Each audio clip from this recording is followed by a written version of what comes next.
Hello बच्चा लोग, कैसे हैं आप सब।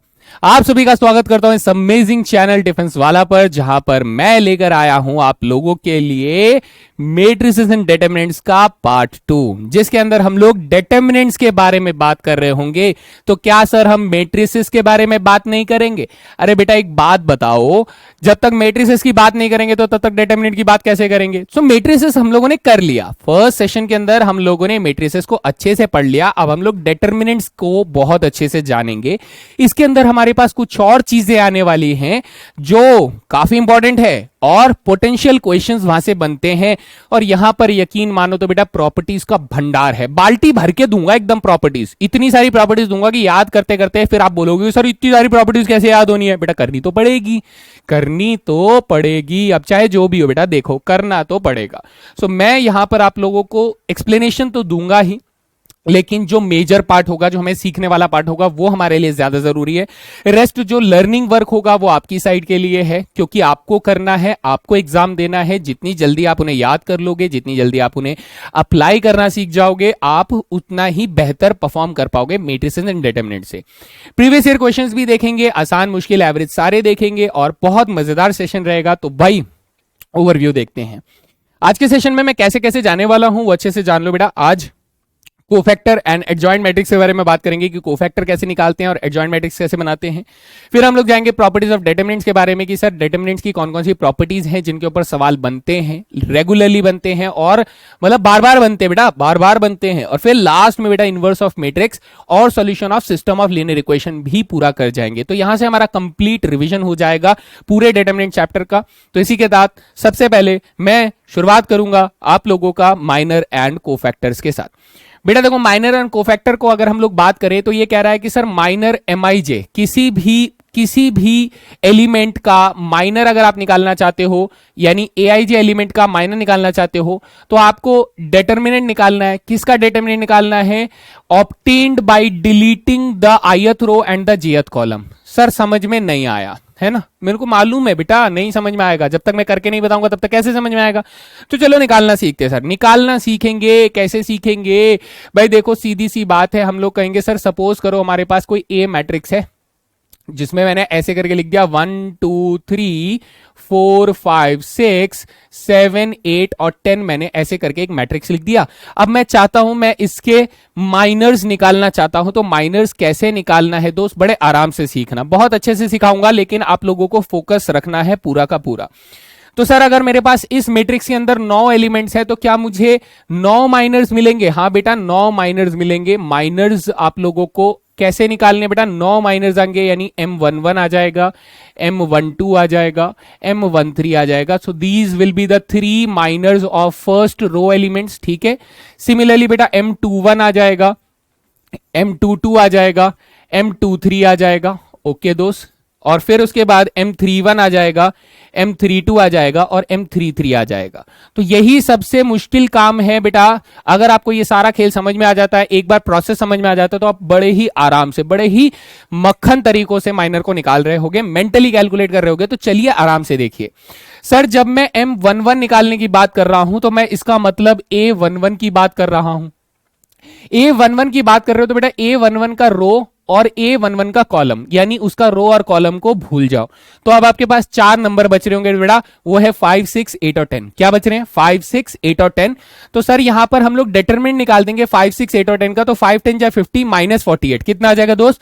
5 10 जा 50 माइनस 6 8 जा 48। तो ये बन जाएगा 50 माइनस 48, यानी हमारा आंसर आ जाएगा कितना? 2। कितना आ जाएगा दोस्त? 2 आंसर आ जाएगा। समझ में आया? आया नहीं आया? एक और करके देखो सर, मैं M12 निकालना चाहता हूं, यानी मैं इस वाले एलिमेंट की बात कर रहा हूं। तो मैं इसके रो और इसके कॉलम को भूल जाऊंगा, डिलीट कर दो, मेंटली डिलीट कर दो, ऐसे करके डिलीट कर दो। और फिर उसके बाद बोलो कि सर हमारे पास 4 नंबर दिख रहे हैं, इनका डिटरमिनेंट निकाल दो। तो 4 10 जा 40 माइनस 42, 40 माइनस 42 क्या आ जाएगा सर? 40 माइनस 42। तो यहां पर आ जाएगा 40 माइनस 42, यानी आ जाएगा सर माइनस के 2। ओके सर, है ना? ये मैं ऐसे करके इनको सेक्शन में बांट देता हूं ताकि आप लोग बहुत साफ साफ देख पाओ बेटा, किसी को कोनो परेशानी ना हो, एकदम भी परेशानी ना हो। तो ये हम लोगों ने 9 माइनर निकाल लेने हैं। ठीक है, यहां देखो दोस्त, यहां पर देखो, अब यहां की बात अगर मैं करता हूं M13, तो बेटा इस वाले एलिमेंट के रो और कॉलम को हटा दो तो आपके पास 4 नंबर दिख रहे हैं, 4 8 जा 32 माइनस 35, तो कितना आ जाएगा दोस्त, 32 माइनस के 35 आ जाएगा। So you will say that कि सर इसका आंसर तो -3 आ रहा है।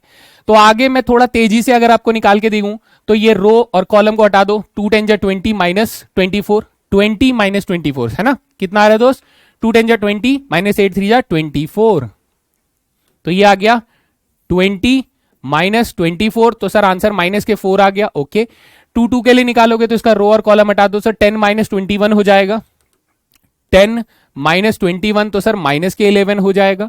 सर 2 3 के लिए इसका रो और इसका कॉलम हटा दो तो 8 माइनस 14 हो जाएगा, कितना हो जाएगा दोस्त, 8 माइनस 14 यानी कि सर माइनस के 6 आ जाएगा। इस वाले एलिमेंट के लिए रो और कॉलम को हटा दो तो 6 2 जा 12 माइनस 15 आ जाएगा, 12 माइनस 15 आ जाएगा, so this will B minus के 3 हो जाएगा। M32 के लिए निकालोगे तो इसका रो और इसका कॉलम हटा दो तो 6 माइनस 12 हो जाएगा, 6 माइनस 12 आ जाएगा, तो सर माइनस के 6 आ जाएगा। और M33 निकालोगे तो ये रो और ये कॉलम हटा दो, 5 1 जा 5 माइनस 4 2 जा 8 यानी 5 माइनस 8 आ जाएगा। सो दिस इज 5 माइनस 8 बराबर माइनस के 3 आ जाएगा। So this will be the minors of the corresponding elements of this matrix A. समझ में आ गया, ठीक है सर, ये माइनर्स हो गए। अब कोफैक्टर्स निकाल के दिखाएं। कोफैक्टर्स निकालना है तो दोस्त सेम मैट्रिक्स हम लोग लिख रहे हैं, सेम मैट्रिक्स लिख रहे हैं, तो यहां पर हम लोग के पास 1 2 3 4 5 6 7 8 और 10 लिखा हुआ है। हम लोग कोफैक्टर्स निकालना चाहते हैं सर इस क्वेश्चन के अंदर, तो लीजिए कोफैक्टर्स की हेडिंग डाल देता हूं।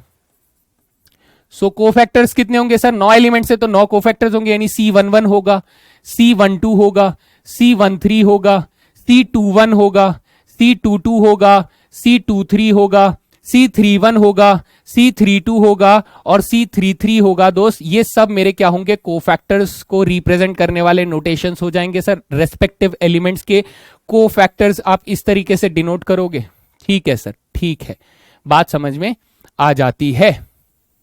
लीजिए चलो ठीक है, अब मैं निकालना चाहता हूं कोफैक्टर्स। कैसे निकालना चाहता हूं, इसके पीछे एक सिंपल सा कॉन्सेप्ट है बेटा। वो सिंपल कॉन्सेप्ट आपसे फॉर्मूले में क्या बोलता है, वो बोलता है कि सर CIJ जो होता है वो एक्चुअली I प्लस जे की पावर क्या होता है, सॉरी -1 की पावर I प्लस जे होता है, किसका, MIJ का, MIJ यानी माइनर का। ये फॉर्मूला कोफैक्टर के लिए यूज होता है। तो इसको सबसे इंपॉर्टेंट बात ये देखना बेटा, इसके अंदर आपको यह समझना है कि अगर I प्लस जे जो है वो मेरे पास इवन है तो बच्चा आप लोग इसे समझ लेना कि सर वो वाला कोफैक्टर प्लस में लिखा जाएगा, और अगर I प्लस जे का जो सम है वो ऑड है तो वो वाला कोफैक्टर बेटा माइनस का साइन आ जाएगा। नहीं समझ में आया तो इसे ऐसे समझिए, जैसे यहां पर 1 और 1 है तो 1 प्लस 1 बेटा क्या हो गया, 2 हो गया, और 2 एक इवन नंबर है, तो इसका मतलब इसका जब मैं कोफैक्टर लिखूंगा तो यहां पर प्लस का साइन आएगा। यहां बेटा 1 और 2 है, 1 और 2 का सम कितना होता है सर, 3 होता है, 3 एक ऑड नंबर है, तो ऑड नंबर है तो इसके कोफैक्टर में माइनस का साइन आएगा।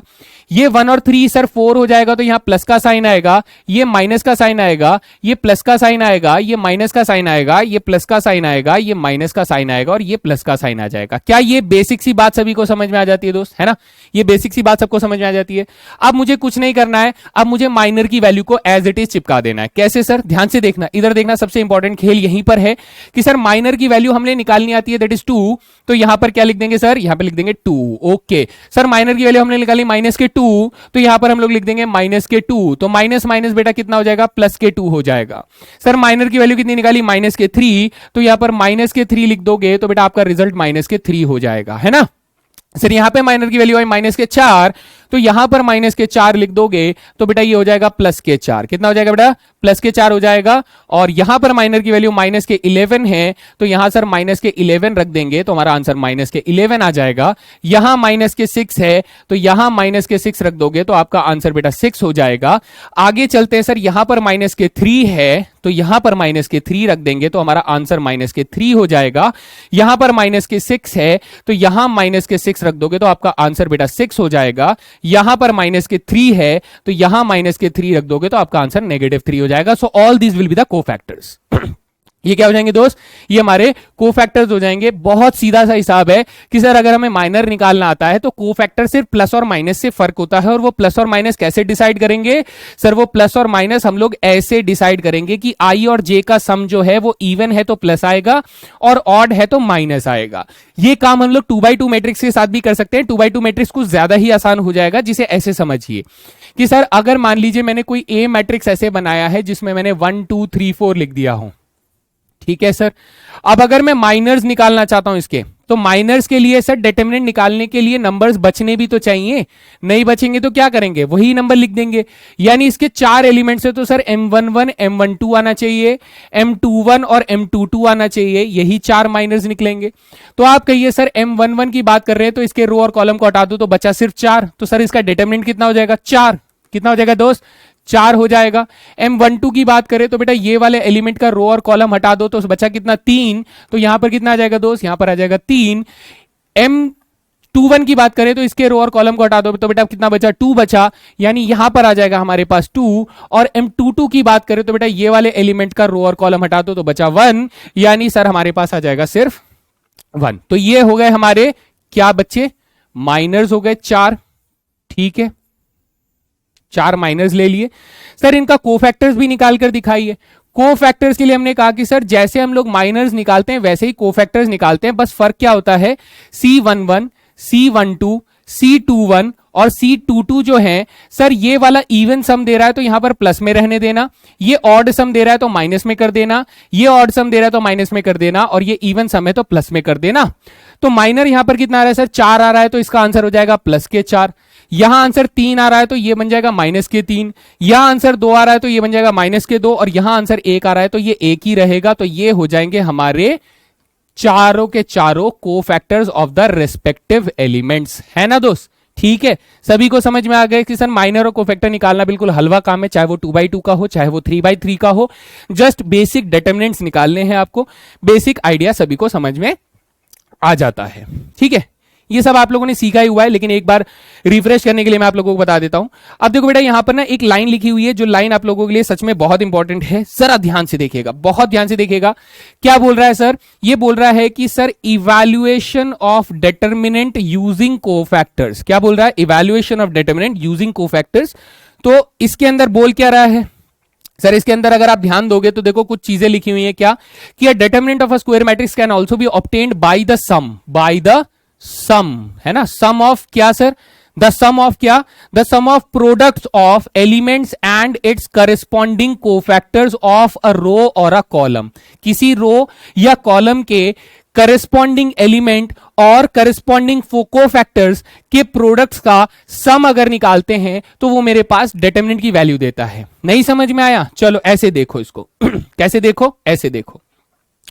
हमने कहा कि सर एक मैट्रिक्स ले लेते हैं, उस मैट्रिक्स को मैं जानबूझ के ऐसा ही मैट्रिक्स इसलिए लेता हूं क्योंकि ये इजीली कैलकुलेट हो जाएगा, ठीक है।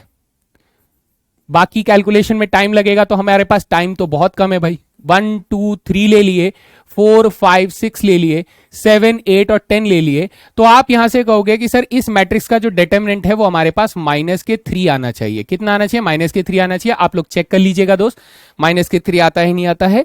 अब अगर मैंने यहां पर कोफैक्टर्स का मैट्रिक्स बनाया बेटा, कोफैक्टर्स का मैट्रिक्स बनाया, तो कोफैक्टर्स के मैट्रिक्स को मैं सी बोल देता हूं। सी पे हमारे पास कितना आया था कोफैक्टर सर, कोफैक्टर आया था 2 2 -3। कितना आया था दोस्त, 2 2 -3, यानी यहां पर 2 2 -3। अच्छा और क्या आया था सर, आया था 4 -11 6 4 -11 और 6, और क्या आया था सर, आया था -3 6 और -3, है ना, -3 6 और -3। सर ये मेरा कोफैक्टर्स का एक मैट्रिक्स बना था। किसका मैट्रिक्स बेटा, इसे मैं नाम लिख देता हूं, दिस इज कोफैक्टर मैट्रिक्स, ठीक है।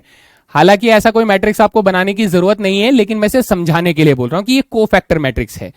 तब वो ये बोलता है कि सर अगर मैंने पहले रो को पिक किया और कोफैक्टर मैट्रिक्स के पहले रो को पिक किया, तो यहां पर इन दोनों के रो वाइज एलिमेंट्स का प्रोडक्ट करके देखिए, तो आप कहोगे कि सर 1 × में 2 हो जाएगा, ओके, और फिर 2 इंटू में 2 हो जाएगा, ओके, और फिर सर 3 इंटू में माइनस के 3 हो जाएगा। रिजल्ट करके देखो बेटा, आपको माइनस के 3 आ जाएगा। तो क्या ये डिटर्मिनेंट ए है? अरे हां सर, डिटर्मिनेंट ए है। अच्छा, अगर मैं सर सेकंड रो को लेता और सेकंड रो कोफैक्टर मैट्रिक्स का लेता तो भी आ जाता क्या? करके देखो भाई, 4 इंटू 4 हो जाएगा दोस्त, 4 इंटू 4 हो जाएगा, प्लस सर 5 इंटू -11 हो जाएगा, और क्या हो जाएगा दोस्त, प्लस सर 6 इंटू 6 हो जाएगा, ओके। तो 6 6 36 प्लस 16 बेटा 52 हो जाएगा, और 52 माइनस 55 करेंगे तो सर फिर से -3 आ जाएगा। तो क्या ये डिटर्मिनेंट ए के बराबर आ रहा है? हाँ सर। क्या मैं ऐसा रो 3 के साथ कर सकता हूं? सर रो 3 अगर ले लेते हैं दोस्त, रो 3 अगर ले लेते हैं 7 8 10 और -3 6 -3 ले लेते हैं, है ना, तो आ जाएगा 7 3 जा 7 इंटू माइनस के 3 हो जाएगा, प्लस सर क्या हो जाएगा 8 इंटू 6 हो जाएगा, ओके, 8 इंटू 6 हो जाएगा, और 10 इंटू -3 हो जाएगा, 10 इंटू माइनस के 3 हो जाएगा। सो you can see that sir 7 3 जा माइनस के 21, माइनस के 21 इंटू माइनस के प्लस -30 यानी कि माइनस के 51, और 8 6 जा 48 है, तो बेटा देखो फिर से माइनस के 3 आ गया, यानी सर ये भी डिटर्मिनेंट ए की वैल्यू है। क्या सर हम लोग ऐसा कॉलम वाइज कर सकते हैं? कॉलम वाइज करने का मतलब क्या मैं फर्स्ट कॉलम के साथ ऐसा कर सकता हूं कि फर्स्ट कॉलम मैंने दोनों में ले लिए, तो सर इससे आंसर आ जाएगा क्या? चेक कर लो बेटा, फर्स्ट कॉलम से निकालने की कोशिश करो तो 1 इंटू 2 हो जाएगा, ओके सर, प्लस 4 इंटू 4 हो जाएगा, ओके सर, प्लस 7 इंटू -3 हो जाएगा, 7 इंटू -3 हो जाएगा। तो चेक करते हैं सर, 2 1 जा 2, 4 4 जा 16 प्लस 18 -21, सर माइनस के 3 आ रहा है, सर देखो डिटर्मिनेंट ए की वैल्यू आ रही है।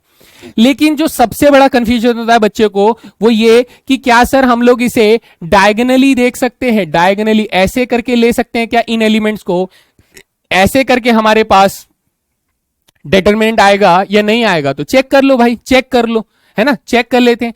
सर अगर मैं 1 को 2 से मल्टीप्लाई करता हूं तो 1 इंटू 2 हो जाएगा। सर 5 को मैं 11 से मल्टीप्लाई करता हूं तो 5 इंटू माइनस के 11 हो जाएगा। अच्छा, प्लस सर 10 इंटू -3 करेंगे तो यहां पर 10 इंटू -3 ऐसे लिख जाएगा। कैलकुलेट करें भाई, हो गया -30, ये हो गया -55, यानी -30 -55 हो जाएगा हमारे पास -85, -85 प्लस 2 करोगे तो बेटा माइनस के 83 आ जाएगा। सर ये डिटरमिनेंट के इक्वल नहीं आ रहा है, यानी कि मेरा जो कहना था उस चीज को ध्यान से सुन लो बेटा, वो ये कहना था कि सर सिर्फ करस्पॉन्डिंग एलिमेंट्स ऑफ रो या फिर कॉलम में बोलना है, डायगोनल या किसी और चीज को मत बोलना बेटा। जिस रो को लिया उसी रो कोफैक्टर्स को लेना, जिस कॉलम को लिया उसी कोफैक्टर के कॉलम को लेना, उनके करस्पॉन्डिंग एलिमेंट्स को प्रोडक्ट करके टोटल सम जो आएगा वो मेरा डिटर्मिनेंट ए के बराबर हो जाएगा। ठीक है दोस्त, ठीक है। चलो सर, पहली स्लाइड कंप्लीट, पूरी तरीके से बात समझ में आ जाती है। अब हम जाते हैं अपने एडजॉइंट मैट्रिक्स के बारे में बात करने के लिए। एडजॉइंट मैट्रिक्स आपको क्या कहता है? ये कहता है कि सर जो आपने कोफैक्टर मैट्रिक्स बनाया था ना, अगर हम लोग उसका ट्रांसपोज कर देते हैं तो that becomes the adjoint of the matrix. Okay, तो अभी सर हम लोगों ने कोफैक्टर मैट्रिक्स कैसा बनाया था? कोफैक्टर मैट्रिक्स हम लोगों ने थोड़ी देर पहले बनाया था ना, एक मैट्रिक्स का। क्या बनाया था दोस्त? हमारे पास ए मैट्रिक्स कितना था? सर ए मैट्रिक्स था हमारे पास 1 2 3 4 5 6 7 8 10 ये था। सर इसका कोफैक्टर मैट्रिक्स कितना बनाया था हम लोगों ने? इसका कोफैक्टर मैट्रिक्स हमने बनाया था 2 2 -3 4 -11 6, 2 2 -3 4 -11 6, और सर -3 6 -3 6 -3 हो जाएगा। तो अब अगर मुझे एडजॉइंट मैट्रिक्स बनाना है मेरे दोस्त, क्या बनाना है सर?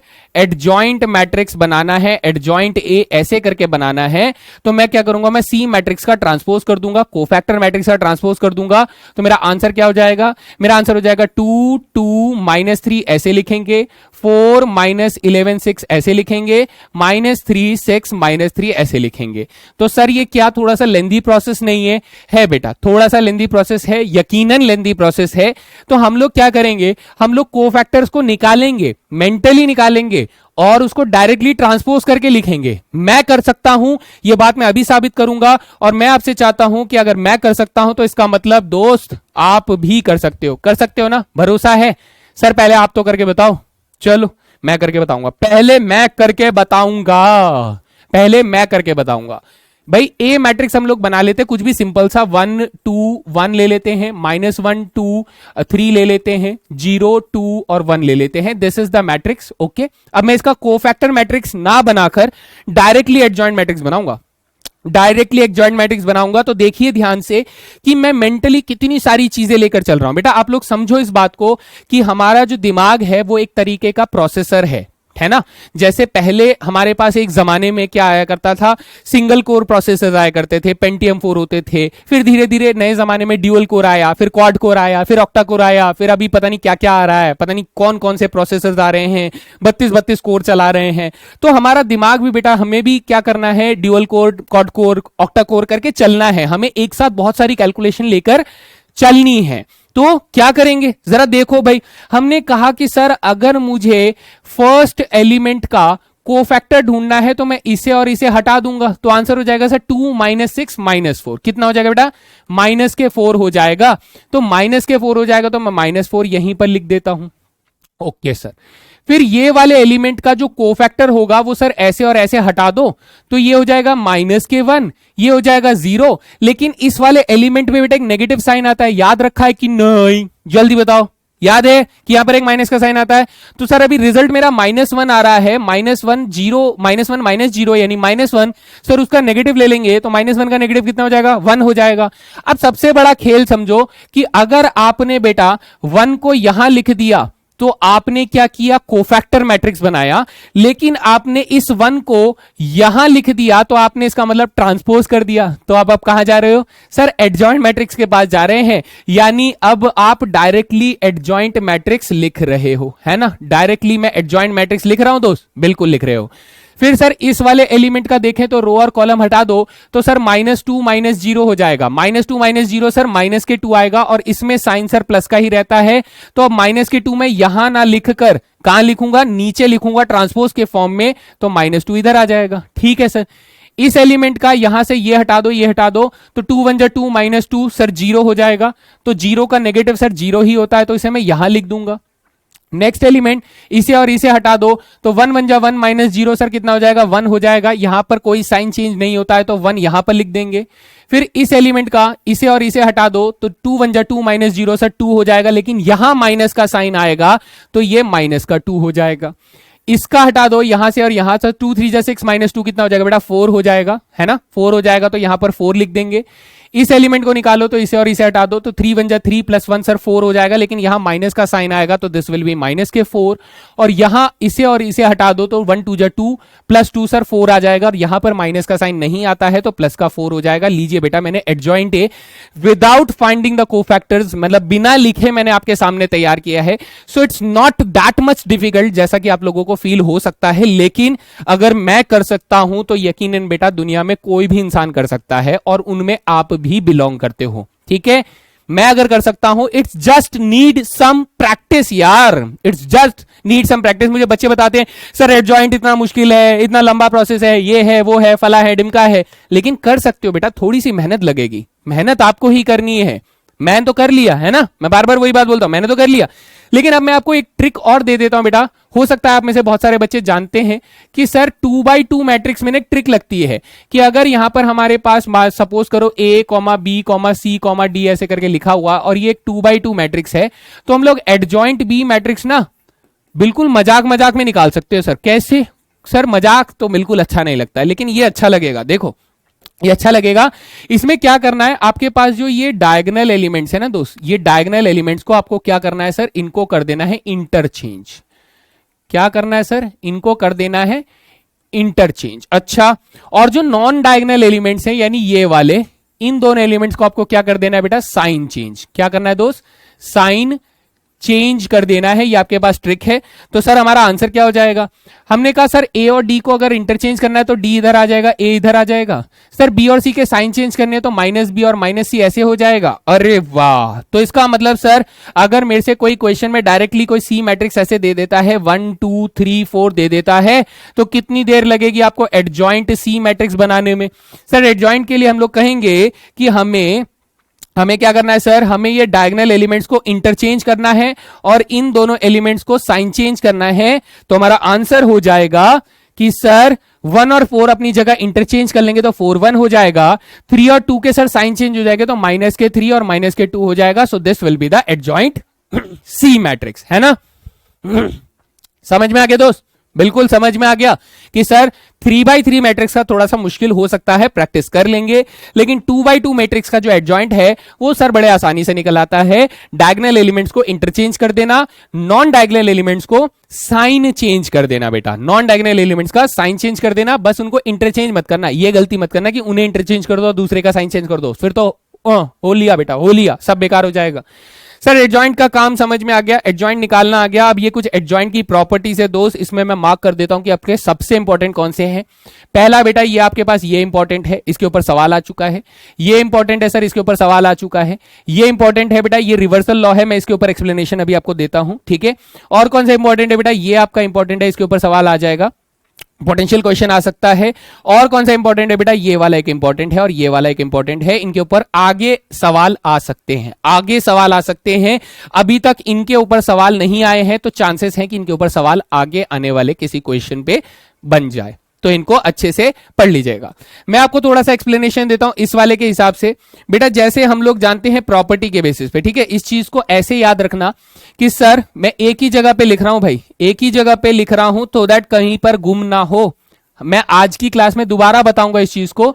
जैसे बेटा एक नंबर पे हमने कहा कि सर जैसे ए और बी के प्रोडक्ट पे आप लोग ट्रांसपोज लगाते हो तो पहले बी का ट्रांसपोज और फिर ए का ट्रांसपोज लिखते हो। इसको हम लोग क्या बोले थे सर, इसको हम लोग बोले थे रिवर्सल लॉ। क्या बोले थे दोस्त, रिवर्सल लॉ बोले थे, ठीक है सर, रिवर्सल लॉ बोले थे।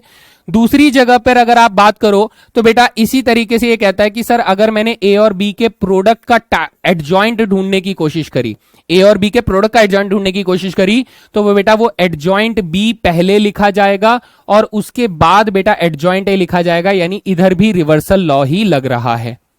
सिमिलरली सर ये वाला चीज एक और जगह पर देखने को मिलता है जो अभी तक हमने नहीं पढ़ा है, वो ये कि अगर ए और बी के प्रोडक्ट का इनवर्स आप लोग ढूंढते हो तो यहां भी रिवर्सल लॉ लग जाएगा।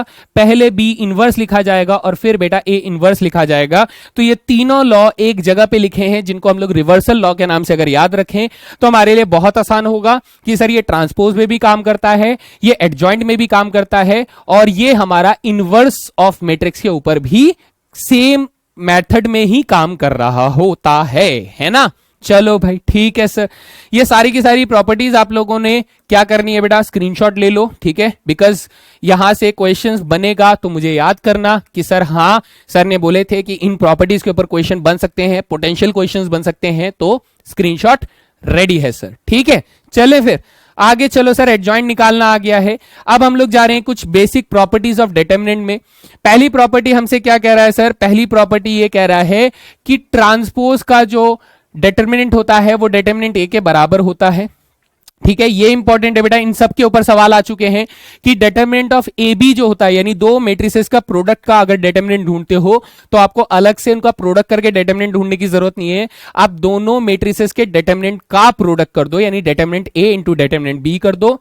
यहां पर ये कह रहा है कि सर किसी भी पावर का डिटरमिनेंट अगर आप ढूंढ रहे हो तो वो डिटरमिनेंट की पावर के बराबर हो जाएगा। यहां ये कह रहा है कि सर अगर डिटरमिनेंट ए जो है वो नॉन जीरो है, यानी नॉन सिंगुलर मैट्रिक्स है, तो डिटरमिनेंट ए इनवर्स जो होगा वो क्या हो जाएगा बेटा, डिटरमिनेंट ए का पावर -1 हो जाएगा। Now this is very important property बेटा, ये वाला तो मैं आपको 3 स्टार लगा रहा हूं कि ये वाली प्रॉपर्टी आपके लिए बहुत इंपॉर्टेंट है, वेरी इंपॉर्टेंट दोस्त। ये वाली प्रॉपर्टी क्यों इंपॉर्टेंट है, क्योंकि इसके ऊपर बहुत सारे सवाल आते हैं। मैं आज की क्लास में 1-2 सवाल इसके ऊपर भी करवाऊंगा। ये कहता है, इसको समझ लो बेटा, इसको समझ लो। ये कहता है कि सर सपोज करो हमारे पास कोई ए मैट्रिक्स जो है वो 2x2 मैट्रिक्स है। क्या है, 2x2 मैट्रिक्स है। तो हमसे कह रहा है कि सर अगर ए मैट्रिक्स 2x2 मैट्रिक्स है और हमारे पास जाने दो 2x2 मैट्रिक्स है और हम चाहते हैं कि सर हमें 2a मैट्रिक्स का डिटरमिनेंट चाहिए, तो ये कहता है कि सर ये जो कांस्टेंट है, इस कांस्टेंट को आप डिटरमिनेंट से बाहर निकाल सकते हो, निकाल दो, लेकिन कितनी बार निकलेगा सर, ये 2 बार निकलेगा। क्यों 2 बार निकलेगा, क्योंकि सर हमारा ऑर्डर 2 है। ऑर्डर कितना है, 2 है। यानी सर आपका कहने का मतलब है कि अगर यहां पर 3a लिखा होता तो क्या मैं 3 की पावर 2 लिखकर डिटरमिनेंट ए लिखता? हाँ बेटा बिल्कुल मैं यही लिखता, है ना।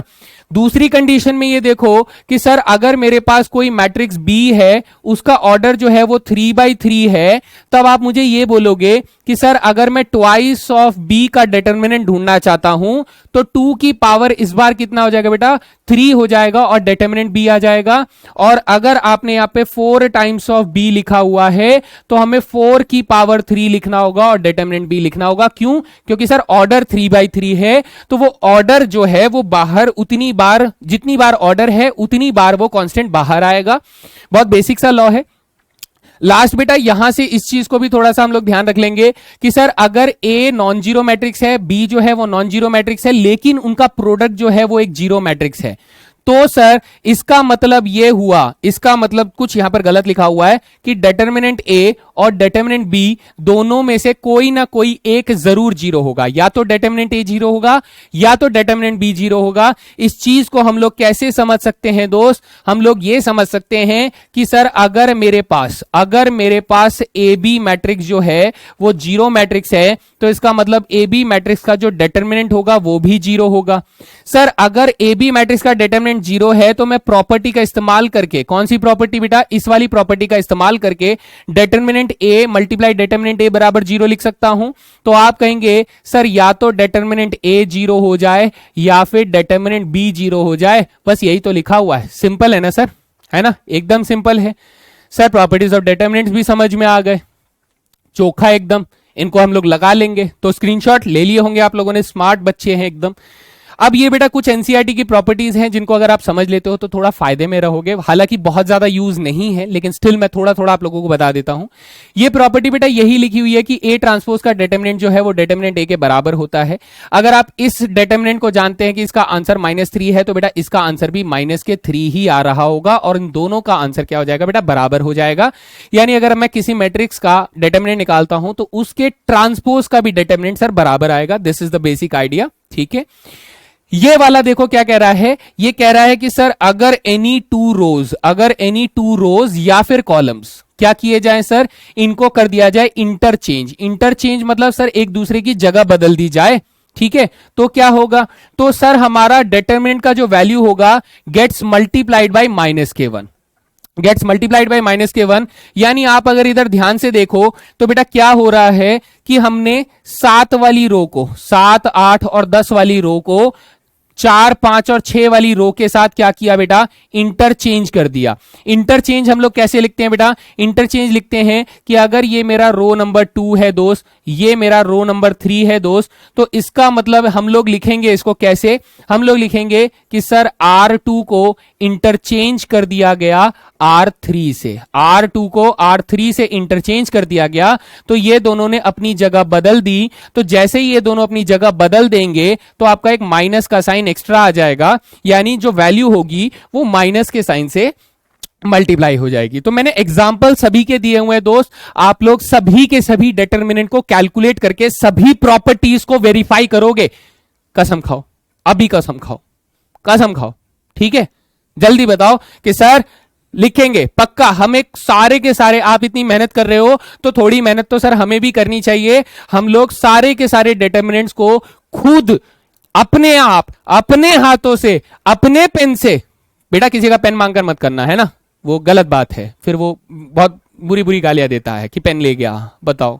तो ऐसे में हम सारे डिटर्मिनेंट्स को खुद सॉल्व करके सारी प्रॉपर्टी वेरीफाई करेंगे। आपने एग्जांपल तो दे ही दिए हैं, ठीक है। हम लोग यहां पे देखो बेटा, हर एक एग्जांपल को अगर मैं वेरीफाई करूंगा तो आप लोगों को टाइम बहुत लग जाएगा ना, तो हम यहां पर ऐसे चलते जाएंगे। चलो नेक्स्ट प्रॉपर्टी को देखो दोस्त। नेक्स्ट प्रॉपर्टी हमारे पास क्या आ रही है?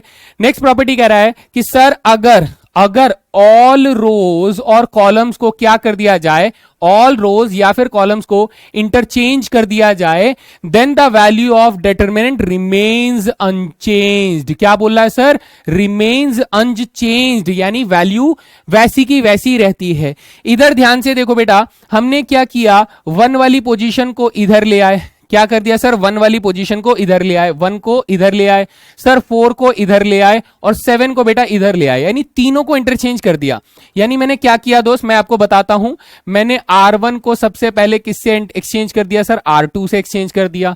R2 को मैंने किससे एक्सचेंज कर दिया सर? मैंने R3 से एक्सचेंज कर दिया, और R3 को मैंने किससे एक्सचेंज कर दिया बेटा? R1 से एक्सचेंज कर दिया।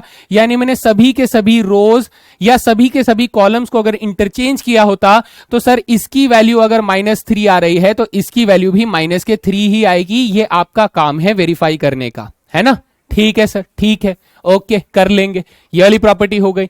अगली प्रॉपर्टी हमसे ये थोड़ी सी इंपॉर्टेंट है बेटा, इसके ऊपर सवाल कई बार पूछे जाते हैं, तो इसको अच्छे से देखिएगा, अच्छे से समझिएगा। सबसे पहले कह रहा है कि if each element of a row or a column, if each element of a row or a column, बेटा यहां पर शायद ध्यान देना किसी एक कॉलम की बात या एक रो की बात हो रही है, ठीक है, singular, is expressed as the sum of, क्या ऐसे एक्सप्रेस किया गया बेटा? सम ऑफ 2 और मोर टर्म्स, यानी कि 2 या 2 से ज्यादा के सम में एक्सप्रेस किया जा रहा है, then the determinant can also be expressed as the sum of 2 और मोर डिटरमिनेंट्स। यानी कि सर ये कह रहा है, मैं आपको ये बनाकर दिखाऊंगा, ऑब्वियस सी बात है, आपको तभी समझ में आएगा, ठीक है? जरा ध्यान से देखिए कि सर हमारा जो रो 1 है, हमारा जो कॉलम 1 है, वो सर एंटायरली 2 या 2 से ज्यादा टर्म्स के सम में लिखा गया है, और बाकी जो मेरे कॉलम्स हैं वो सर सिंगल सिंगल टर्म्स में लिखे हैं, तो मुझे कोई परेशानी नहीं है उनसे। अगर वो लिखे होते तो मैं उस पे भी वही सेम प्रॉपर्टी लगा सकता था, सेम प्रॉपर्टी मैं उसमें भी लगा सकता था। तो यहां पर आपको ध्यान ये देना है कि सर जब मेरे को ये वाले कॉलम्स जो हैं वो सिंगल सिंगल टर्म में दिए गए हैं, ये दोनों कॉलम्स हमें सिंगल सिंगल टर्म में दिए गए हैं, तो जब मैं नए डिटरमिनेंट्स बनाऊंगा तो बेटा उनमें ये वाले कॉलम्स एज इट इज रख देना। एज इट इज मतलब सर जैसे हैं वैसे रख दें, बिल्कुल बेटा जैसे हैं वैसे आप लोग इसको रख देना, क्योंकि इसमें कोई चेंज नहीं देखने को मिलेगा। लेकिन अब आप ध्यान दीजिए कि सर अब हमारे पास ये पहले वाले कॉलम में जो पहले सेट ऑफ एलिमेंट्स हैं उसको पहले वाले डिटरमिनेंट में लिखना मेरे दोस्त, और जो दूसरे वाले सेट ऑफ एलिमेंट्स हैं, है ना, ये दूसरे वाले जो सेट ऑफ एलिमेंट्स हैं एक्स वाई जेड जो हैं, इसको बेटा दूसरे वाले डिटरमिनेंट में लिखना। ये हमारी प्रॉपर्टी बोल रही है कि सर अगर कोई डिटरमिनेंट का कोई एक रो या कॉलम 2 या 2 से ज्यादा टर्म्स के सम में लिखा गया है, सम का मतलब डिफरेंस भी होता है बेटा, अगर उसके बीच में माइनस का साइन है तो आप तब उसे माइनस में लिख सकते हो, अभी प्लस है तो बेटा प्लस में लिखेंगे। यानी इस तरीके से हम लोग इसे ब्रेक कर सकते हैं, ठीक है? ये वाली प्रॉपर्टी भी बेसिक बेसिक समझ में आ गई। आगे चलते हैं बेटा, ये प्रॉपर्टी हमसे क्या कह रही है सर? ये प्रॉपर्टी कह रही है कि if each element of a row, अगर each element of a row or a column क्या है सर? इज 0, इज क्या है बेटा? 0 है, then the value of determinant is also 0। यानी यहां पर आप लोग देखोगे कि सर इसका एंटायर रो जो है वो 0 है, तो मुझे इसे कैलकुलेट करने की जरूरत नहीं है, आंसर हमारा 0 ही आएगा। सेम यहां पर इससे मिलती जुलती प्रॉपर्टी ये क्या कह रही है कि सर अगर मेरे पास एनी 2 रोज और कॉलम्स क्या है सर? आइडेंटिकल है। आइडेंटिकल मतलब जुड़वा, यानी गोविंदा, गोविंदा 2 गोविंदा थे ना, 2 गोविंदा नहीं थे सर, 2 सलमान खान थे। कौन थे? 2 सलमान खान थे। तो अगर हमारे पास किसी डिटरमिनेंट में 2 सलमान खान एक जैसे मिल जाएं, जैसे कि आप लोग देख पा रहे हो कि सर एबीसी यहां पर लिखा हुआ है, सेम यहां पर एबीसी लिखा हुआ है, तो सर ये दोनों सलमान खान हो गए।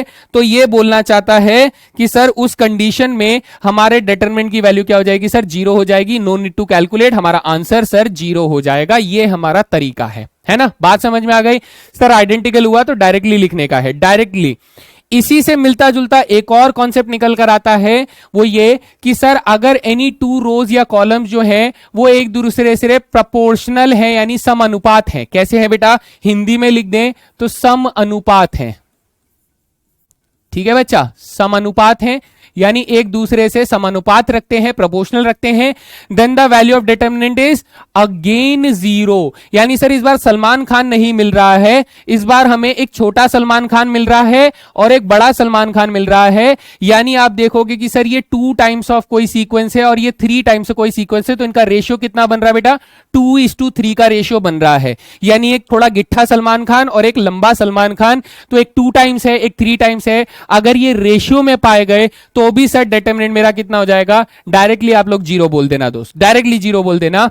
लास्ट वाली क्या बोल रहा है बेटा, लास्ट वाला बोल रहा है मैट्रिक्स रो एलिमेंट्री ऑपरेशंस के ऊपर बोल रहा है कि सर अगर मैं रो एलिमेंट्री ऑपरेशंस लगाता हूं तो value of determinant remains unchanged. क्या करता है बेटा, रिमेन्स अनचेंज करता है। इसको और बेहतर तरीके से अगर मैं आपको करके बता दूं तो आपको थोड़ा सा ना भरोसा आ जाएगा। कैसे सर, ध्यान से देखना।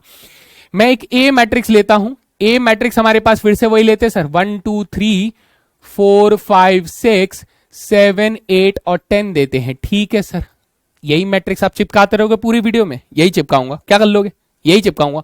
इसका डिटरमिनेंट कितना आता है दोस्त, इसका डिटरमिनेंट आता है, डिटरमिनेंट ए बराबर -3 आता है। आप लोग चेक कर चुके हो ना अब तक तो कर ही लिया होगा, है ना। चलो अब ध्यान से देखना, वरना कमेंट सेक्शन में लिख देते हो तुम लोग, है ना भाई। ठीक है यार, रिकॉर्डिंग में पता नहीं चलता, आप लोग गलती नहीं बता पाते हो, मैं अंधाधुंध चलता रहता हूं तो कहीं ना कहीं प्लस माइनस की गलती हो जाती है, कहीं 1/5 का 1/6 हो जाता है, कुछ पता नहीं चलता है। लेकिन इसका मतलब ये नहीं है कि मुझे आता नहीं है भाई, आता है यार, ये सच्ची में आता है। आप लोग समझ गए ना, हो जाता है, छोटा छोटा प्लस माइनस हो जाता है। और फिर जब इतनी सारी चीजें एक साथ बोल रहे होते हैं तो कहीं ना कहीं छोटी मोटी गलती चल जाती है। तो आप लोग समझदार हो, ठीक है।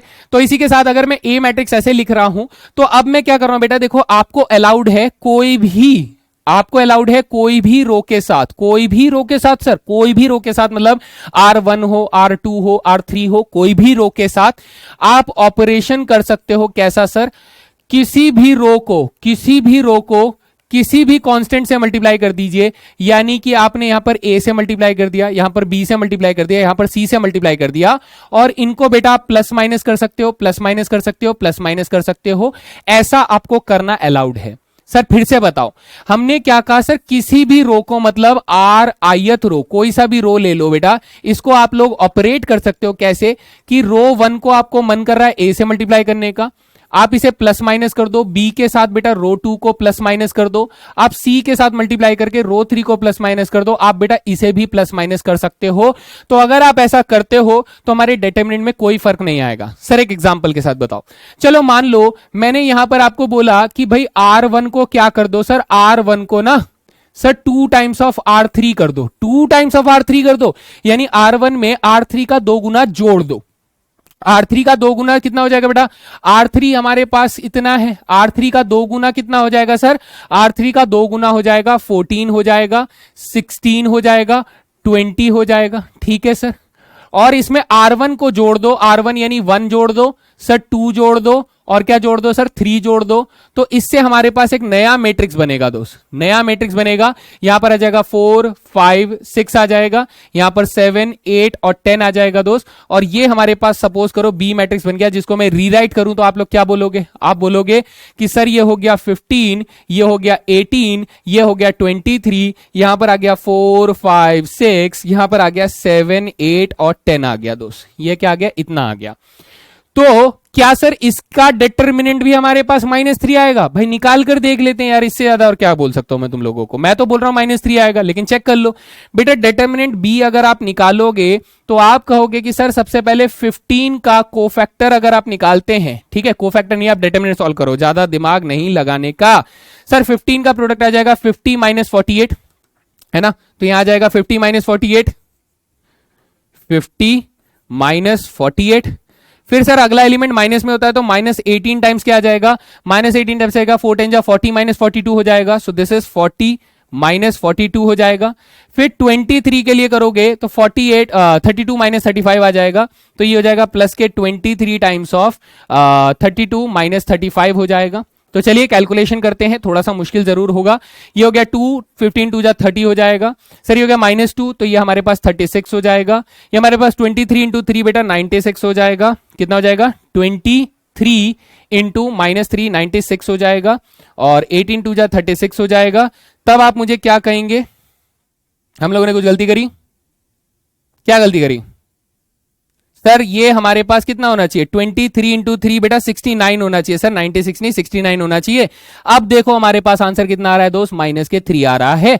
यही तो मैं बताना चाहता था कि अगर आप किसी भी रो में ये ऑपरेशन किसी भी कांस्टेंट के साथ मल्टीप्लाई करके किसी भी रो को प्लस या माइनस करते हो, क्या ये सर कॉलम के साथ अप्लाइड है? हाँ बेटा, कॉलम के साथ भी आप लोग ऐसा कर सकते हो। यानी आप किसी कॉलम नंबर 1 को ए से प्लस माइनस कर दो, बी से कॉलम नंबर 2 को प्लस माइनस कर दो और सी से कॉलम नंबर 3 को प्लस माइनस कर दो, तो सर हमारा जो रिजल्ट होगा यानी जो डिटरमिनेंट आएगा उस डिटरमिनेंट की वैल्यू में कोई चेंज नहीं आएगा। This is the concept. I hope this is clear बेटा।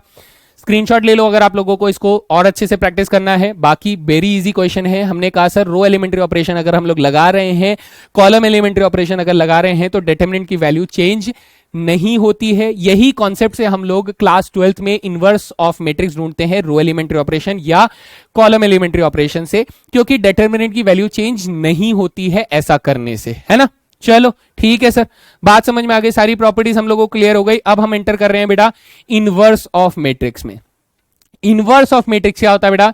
इनवर्स ऑफ मैट्रिक्स होता है कि जब हमें दो मैट्रिसेस का प्रोडक्ट सर क्या मिल जाए, हमें आइडेंटिटी मैट्रिक्स मिल जाए, तो इनमें से जो पहला मैट्रिक्स है वो दूसरे का इनवर्स या दूसरा जो है वो पहले का इनवर्स कहलाता है ना, पहले का इन्वर्स करवाता है। सर इसको थोड़ा सा एक्सप्लेन करके अगर हम लोग समझना चाहें तो हम लोग कैसे समझ सकते हैं? देखो पहले मैं आप लोगों को फॉर्मूले की बात बता देता हूं। देखो ए इनवर्स को ढूंढा इस फॉर्मूले से जाता है, इस फॉर्मूले से। तो पहले मैं आप लोगों को इनवर्स ढूंढकर बताऊंगा और इनवर्स ढूंढने के बाद मैं आपको ये वाली प्रॉपर्टी वेरीफाई करके बताऊंगा, तो मजा आ जाएगा। इतने में आप लोगों को स्वाद आ जाएगा बेटा, आ जाएगा सर, इतने में स्वाद आ जाएगा, आप करवाओ। चलो तो यहां ध्यान से देखिएगा दोस्त, अगर मैंने अपना मैट्रिक्स वही वाला पुराना घिसा पिटा पुराना ए मैट्रिक्स ले लिया है ना, घिसा पिटा मत बोलो यार, बहुत सालों से यूज कर रहा हूं, ठीक है। तो सर बूढ़ा बोल सकते हैं, बूढ़ा भी मत बोलो, सेंटीमेंट्स है उसके, थोड़ी इज्जत से पेश करो, है ना। चलो ए मैट्रिक्स जो है वो 1 2 3 5 4 5 6 7 8 10 है। ये मैट्रिक्स का सर डिटरमिनेंट कितना आया था? सर इस मैट्रिक्स का डिटरमिनेंट आपने बताया था कि इसका आंसर -3 आता है, इसका डिटरमिनेंट, ठीक है। ओके सर, अब मैं अगर इसका एडजॉइंट बनाना चाहूं तो मैंने कहीं पर इसका एडजॉइंट बनाया था? सर एक बार क्या करो, खुद से बना लो, है ना, बना लेते हैं, वरना पीछे जाने से अच्छा खुद ही बना लो बेटा। 1 का कोफैक्टर ढूंढूंगा तो 50 - 48 यानी सर यहां पर 2 आ जाएगा। फिर 2 का ढूंढूंगा तो 40 - 42, तो बेटा यहां पर प्लस के 2 आ जाएगा, माइनस माइनस प्लस 2 हो जाएगा। देन हमारे पास 32 - 35 यानी -3 आ जाएगा। फिर हमारे पास 20 - 24 माइनस माइनस प्लस 4 आ जाएगा। फिर हमारे पास 10 - 21 -11 आ जाएगा। और फिर हमारे पास बेटा 8 - 14 माइनस माइनस प्लस 6 आ जाएगा। देन हमारे पास 12 - 15 यानी -3 आ जाएगा। एंड देन हमारे पास 6 - 12 यानी माइनस माइनस प्लस 6 आ जाएगा। और लास्ट में 5 - 8 यानी -3 आ जाएगा। So this will be the adjoint matrix, है ना। मजा आ गया सर, आपने धुआं उड़ा दिया एकदम। ये हमारा एडजॉइंट मैट्रिक्स बन गया। सर एडजॉइंट मैट्रिक्स बन गया तो अब हमारे पास ए इनवर्स मैट्रिक्स कैसे ढूंढते हैं? सर ए इनवर्स मैट्रिक्स जो होता है वो हमारे पास होता है 1 में determinant A times of adjoint A होता है। क्या होता है sir? 1 determinant A times of adjoint A होता है। तो इसका मतलब ये हुआ कि सर ए इनवर्स मैट्रिक्स हो जाएगा 1 में -3 मल्टीप्लाई बाई एडजॉइंट ए, यानी 2 4 -3 2 -11 एंड 6 और फिर -3 6 एंड -3, ये हो जाएगा, ठीक है सर। ये हमारा ए इनवर्स मैट्रिक्स बन गया। सर कमाल है, बन गया। सर प्रॉपर्टी वेरीफाई करनी है। अब हमें क्या करना है सर? प्रॉपर्टी वेरीफाई करनी है। प्रॉपर्टी ये कि सर अगर मैंने इस मैट्रिक्स को एक नाम दे दिया, बी मैट्रिक्स का नाम दे दिया, लेट से, है ना, हम लोगों ने बोल दिया कि ए इनवर्स मैट्रिक्स को बी मैट्रिक्स मान लेते हैं।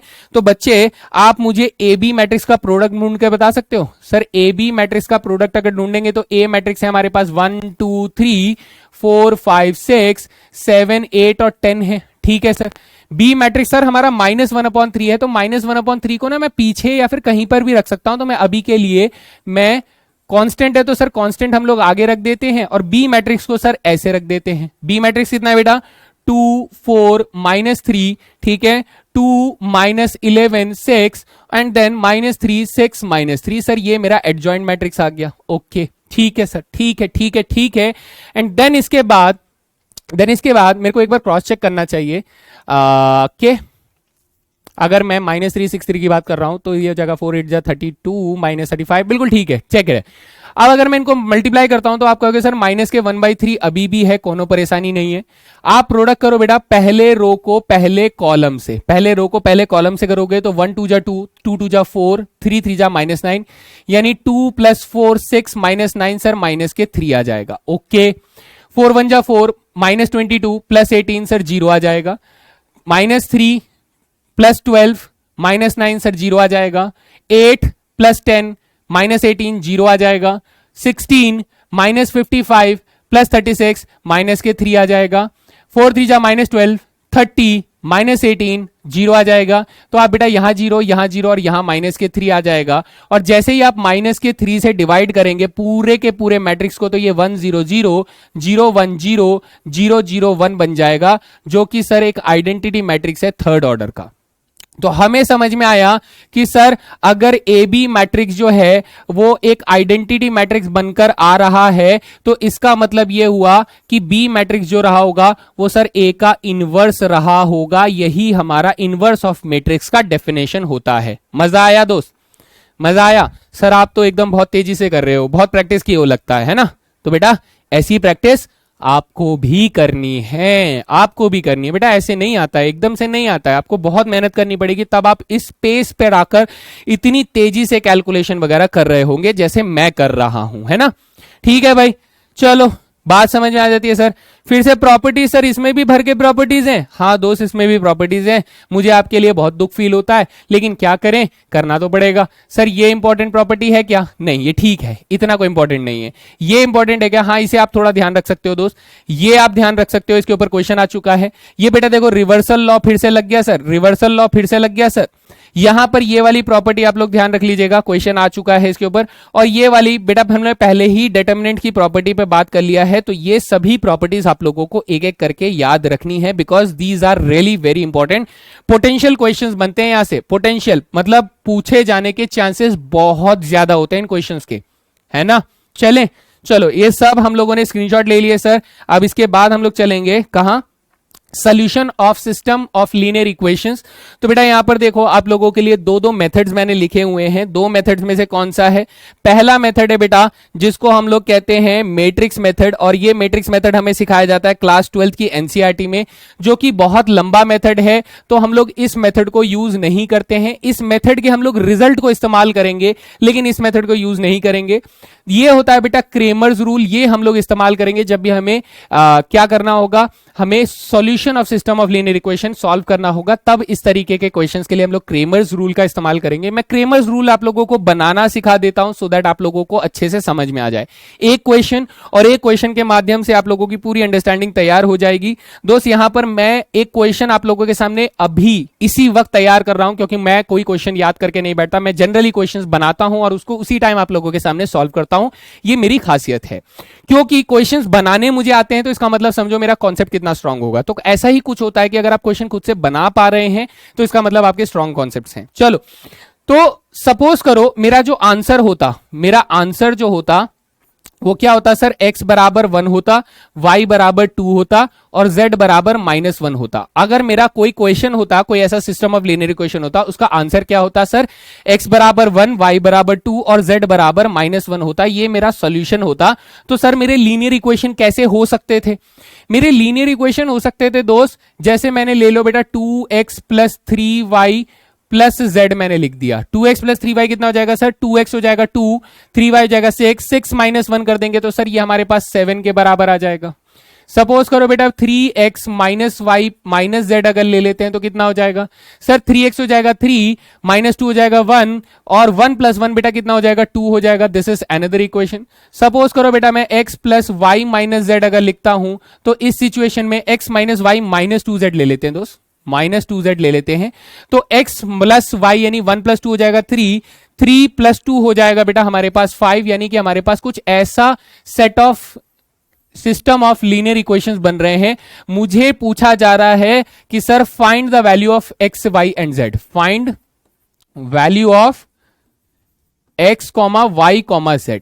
अब बेटा अगर ये ऑप्शंस दिए हुए हैं तो आप उनको सब्स्टिट्यूट करके सेटिस्फाई करके निकाल सकते हो, लेकिन अगर क्वेश्चन में आपको एक्स वाई जेड के बजाय सिर्फ एक ही वेरिएबल की वैल्यू पूछी, सपोज करो एक्स की वैल्यू पूछ ली, तब आपका सब्स्टिट्यूशन फेल कर जाएगा, तब आप वाई जेड की वैल्यू क्या रखोगे? नहीं रख सकते। तो इसीलिए क्रेमर्स रूल को सीखना बेहद जरूरी है। तो हम लोग क्रेमर्स रूल को सीखना चाहते हैं दोस्त। क्रेमर्स रूल के लिए हम लोग सबसे पहले 4 डिटर्मिनेंट बनाएंगे। सर वो 4 डिटर्मिनेंट कैसे बनाएंगे, जरा मेरे साथ साथ सीखें।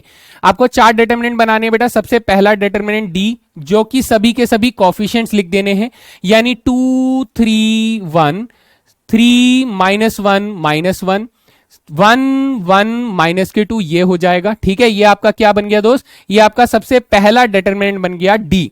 अब आपको 3 डिटर्मिनेंट्स और बनाने हैं, और वो कौन कौन से होंगे सर, एक होगा हमारे पास D1 डिटर्मिनेंट, ठीक है, एक होगा सर हमारे पास D2 डिटर्मिनेंट, ठीक है सर, एक होगा हमारे पास D3 डिटर्मिनेंट, ये होगा। ये 3 डिटर्मिनेंट्स आप लोगों को बनाने हैं। कैसे कैसे बनाने हैं मेरे दोस्त, जरा आराम से देखिए। सर यहां पर हमें सबसे पहली चीज जो फोकस करनी है वो ये कि हमारे पास ये बाजू में जो नंबर्स आ रहे हैं ये कौन कौन से, 7 to 5।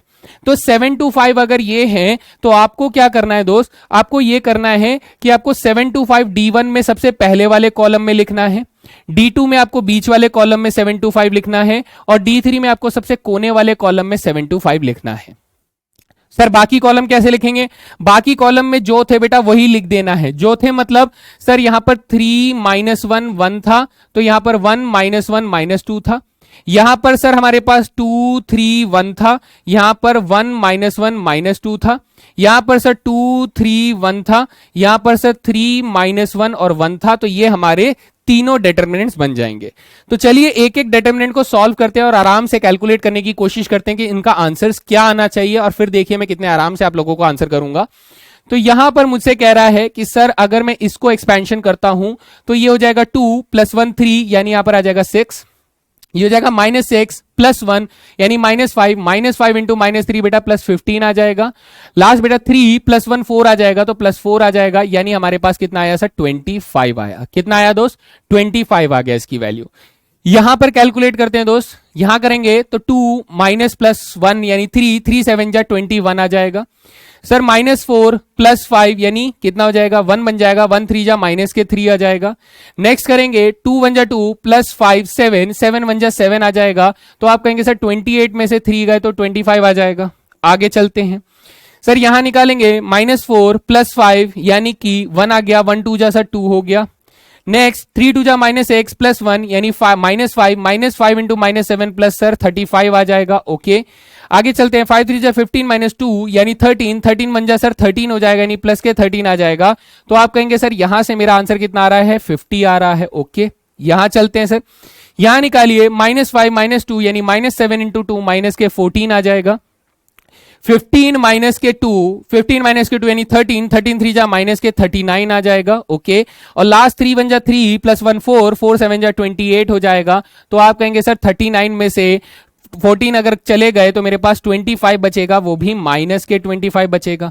सर अभी तक हमारा आंसर नहीं निकला। आंसर कैसे निकलेगा दोस्त, आपका आंसर निकलता है x की वैल्यू जो होती है वो D1/d होती है, y की वैल्यू D2/d होती है, और z की वैल्यू D3/3d होती है। तो x की वैल्यू मांगता तो मैं D1/d कर देता, यानी 25/25 कर देता, तो सर आंसर 1 आ जाता।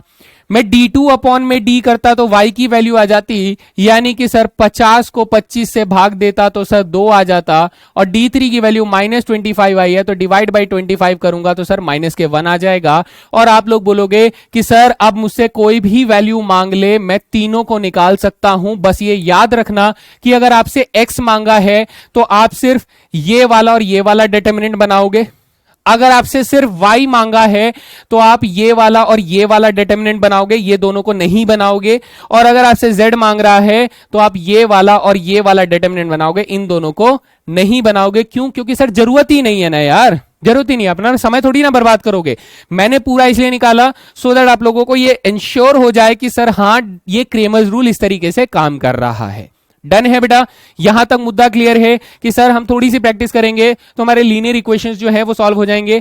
और प्रैक्टिस करनी है तो आप क्या करें, आपके एनसीईआरटी के अंदर जो सिस्टम ऑफ लीनियर इक्वेशंस है उनके क्वेश्चंस को आप क्रेमर रूल से सॉल्व करने की कोशिश करें।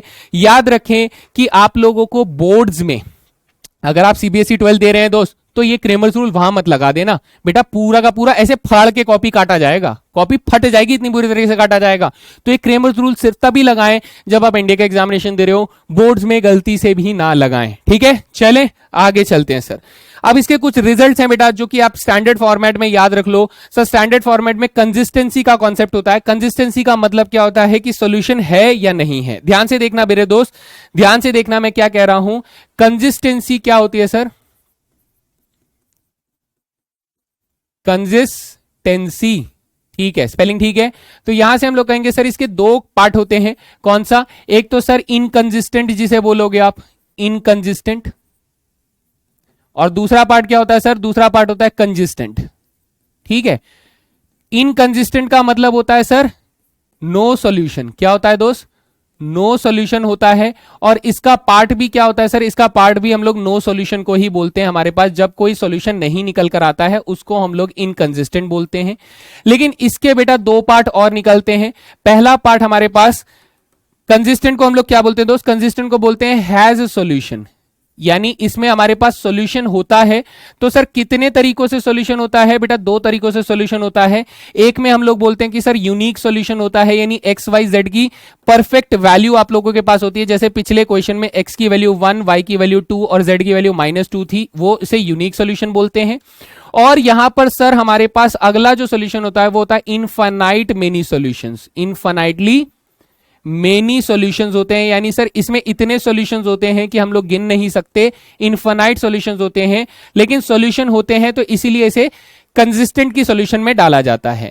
तो कंसिस्टेंसी यानी कि सॉल्यूशन है या नहीं है वो आप चेक करोगे कि सर नो सॉल्यूशन का केस है, यूनिक सॉल्यूशन का केस है, या फिर इनफाइनाइट सॉल्यूशन का केस है। इसके अंदर एक तीसरा सॉल्यूशन टाइप भी आ जाता है बेटा, जो जनरली हम लोग नहीं पढ़ते हैं, लेकिन एक बार और देख लीजिएगा बेटा, ट्रिवियल सॉल्यूशन। कैसे बेटा? ट्रिवियल सॉल्यूशन क्या होता है? ट्रिवियल सॉल्यूशन ये कहता है कि सर एक्स की वैल्यू, वाई की वैल्यू और जेड की वैल्यू सबकी वैल्यू 0 होती है, तो ऐसे सॉल्यूशन को हम लोग ट्रिवियल सॉल्यूशन बोलते हैं, but not very much important. ये कंसिस्टेंसी का केस हो जाएगा और ये हमारे पास बेटा इनकंसिस्टेंसी का केस हो जाएगा। अब सर इनको पहचाने कैसे? देखो बेटा, इनको पहचानने के हमारे पास दोनों के मेथड्स हैं, चाहे आप उसे मैट्रिक्स मेथड में बोलें, चाहे आप उसे क्रेमर्स रूल के अंदर बोलें। ये सभी कंडीशंस आप लोगों को छपी हुई होनी चाहिए। बहुत अच्छे से लिखा हुआ है कि sir consistent with unique solution अगर देखा जाए तो सर डी की वैल्यू जो है वो नॉन जीरो होनी चाहिए, या फिर डिटर्मिनेंट ए की वैल्यू नॉन जीरो होनी चाहिए। ये हमारे मैट्रिक्स मेथड के अंदर जो क्लास 12th में पढ़ते हैं वहां से आपको ये सारी कंडीशन आपने क्लास 12th में पढ़ी हुई है बेटा। ये सारी की सारी कंडीशन आपने क्लास 12th में पढ़ी हुई है। आपके लिए नया क्या है बेटा? क्रेमर्स रूल नया है, तो यहां पर ध्यान दीजिएगा बेटा, डिटर्मिनेंट डी जो है उसकी वैल्यू नॉन जीरो होनी चाहिए। सर इनकंसिस्टेंट के केस में नो सॉल्यूशन आता है, उसमें डी की वैल्यू बेटा क्या आ जाएगी? डी की वैल्यू 0 आ जाएगी। फिर वो बोल रहा है कि सर इधर या तो D1 0 हो जाए, या तो D2 हो जाए, या तो D3 हो जाए, तीनों एक साथ 0 नहीं होंगे बेटा। इस कंडीशन में तीनों एक साथ 0 नहीं होंगे, इन तीनों में से कोई एक 0 होगा। यहां पर बात करते हैं बेटा हम लोग कंसिस्टेंट में इनफाइनाइट सॉल्यूशंस की बात करते हैं, तो ये कह रहा है सर चारों के चारों डिटरमिनेंट जो होंगे वो 0 हो जाएंगे। ये कंसिस्टेंट विद इनफाइनाइट सॉल्यूशंस होते हैं दोस्त, ठीक है, इनफाइनाइट सॉल्यूशंस आ जाएंगे।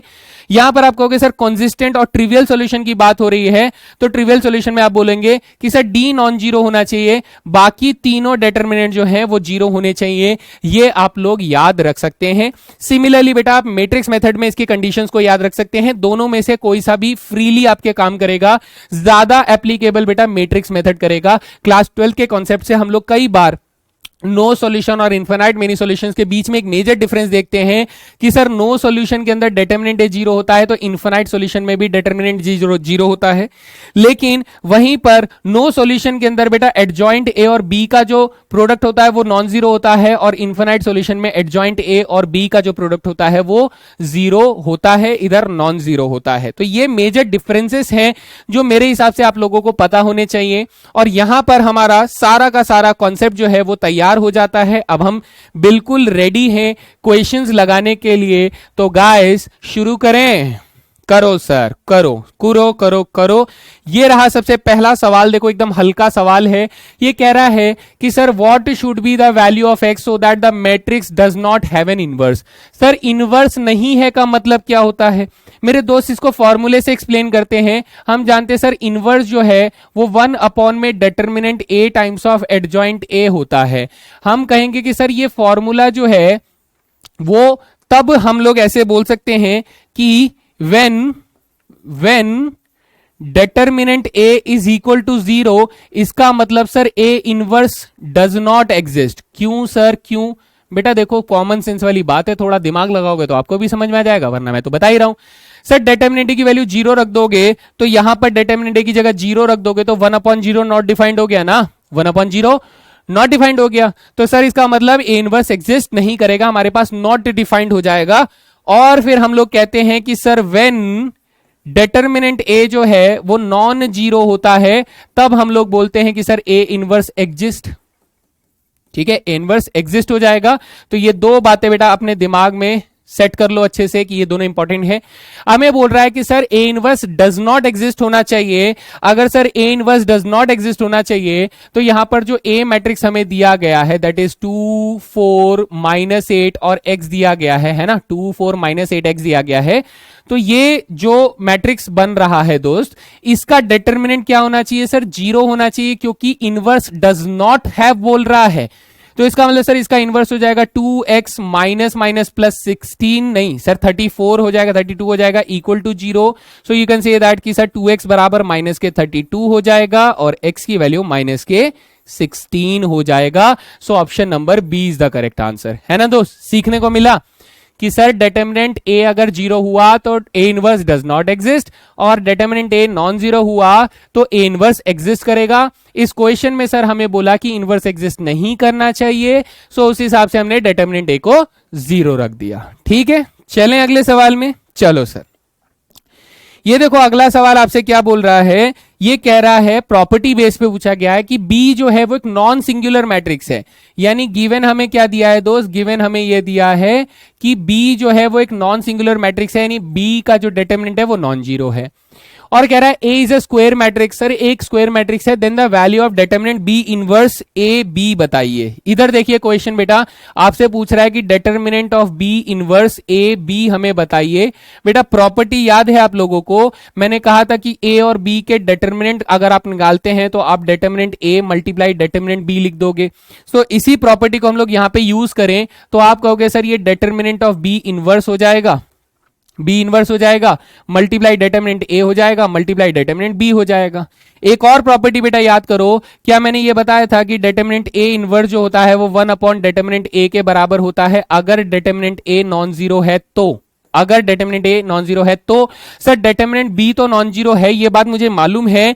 सो इट मींस क्या मैं डिटर्मिनेंट बी इनवर्स को 1 अपॉन डिटर्मिनेंट बी लिख सकता हूं, मल्टीप्लाई में डिटर्मिनेंट ए है, मल्टीप्लाई में डिटर्मिनेंट बी है, तो ये और ये कट गए तो मेरा आंसर डिटर्मिनेंट ए आ जाएगा। यानी मेरा आंसर ऑप्शन नंबर बी बिल्कुल सही जवाब हो जाएगा। Is that clear? है ना? ठीक है, सो भाई चलते रहिए, एकदम कहीं रुकना नहीं है। मैं पूरे एनर्जी के साथ यहां पर आप लोगों को करवा रहा हूं, तो आप लोगों की भी एनर्जी बनी रहनी चाहिए। चलो आगे देखो, नेक्स्ट क्वेश्चन क्या कह रहा है सर?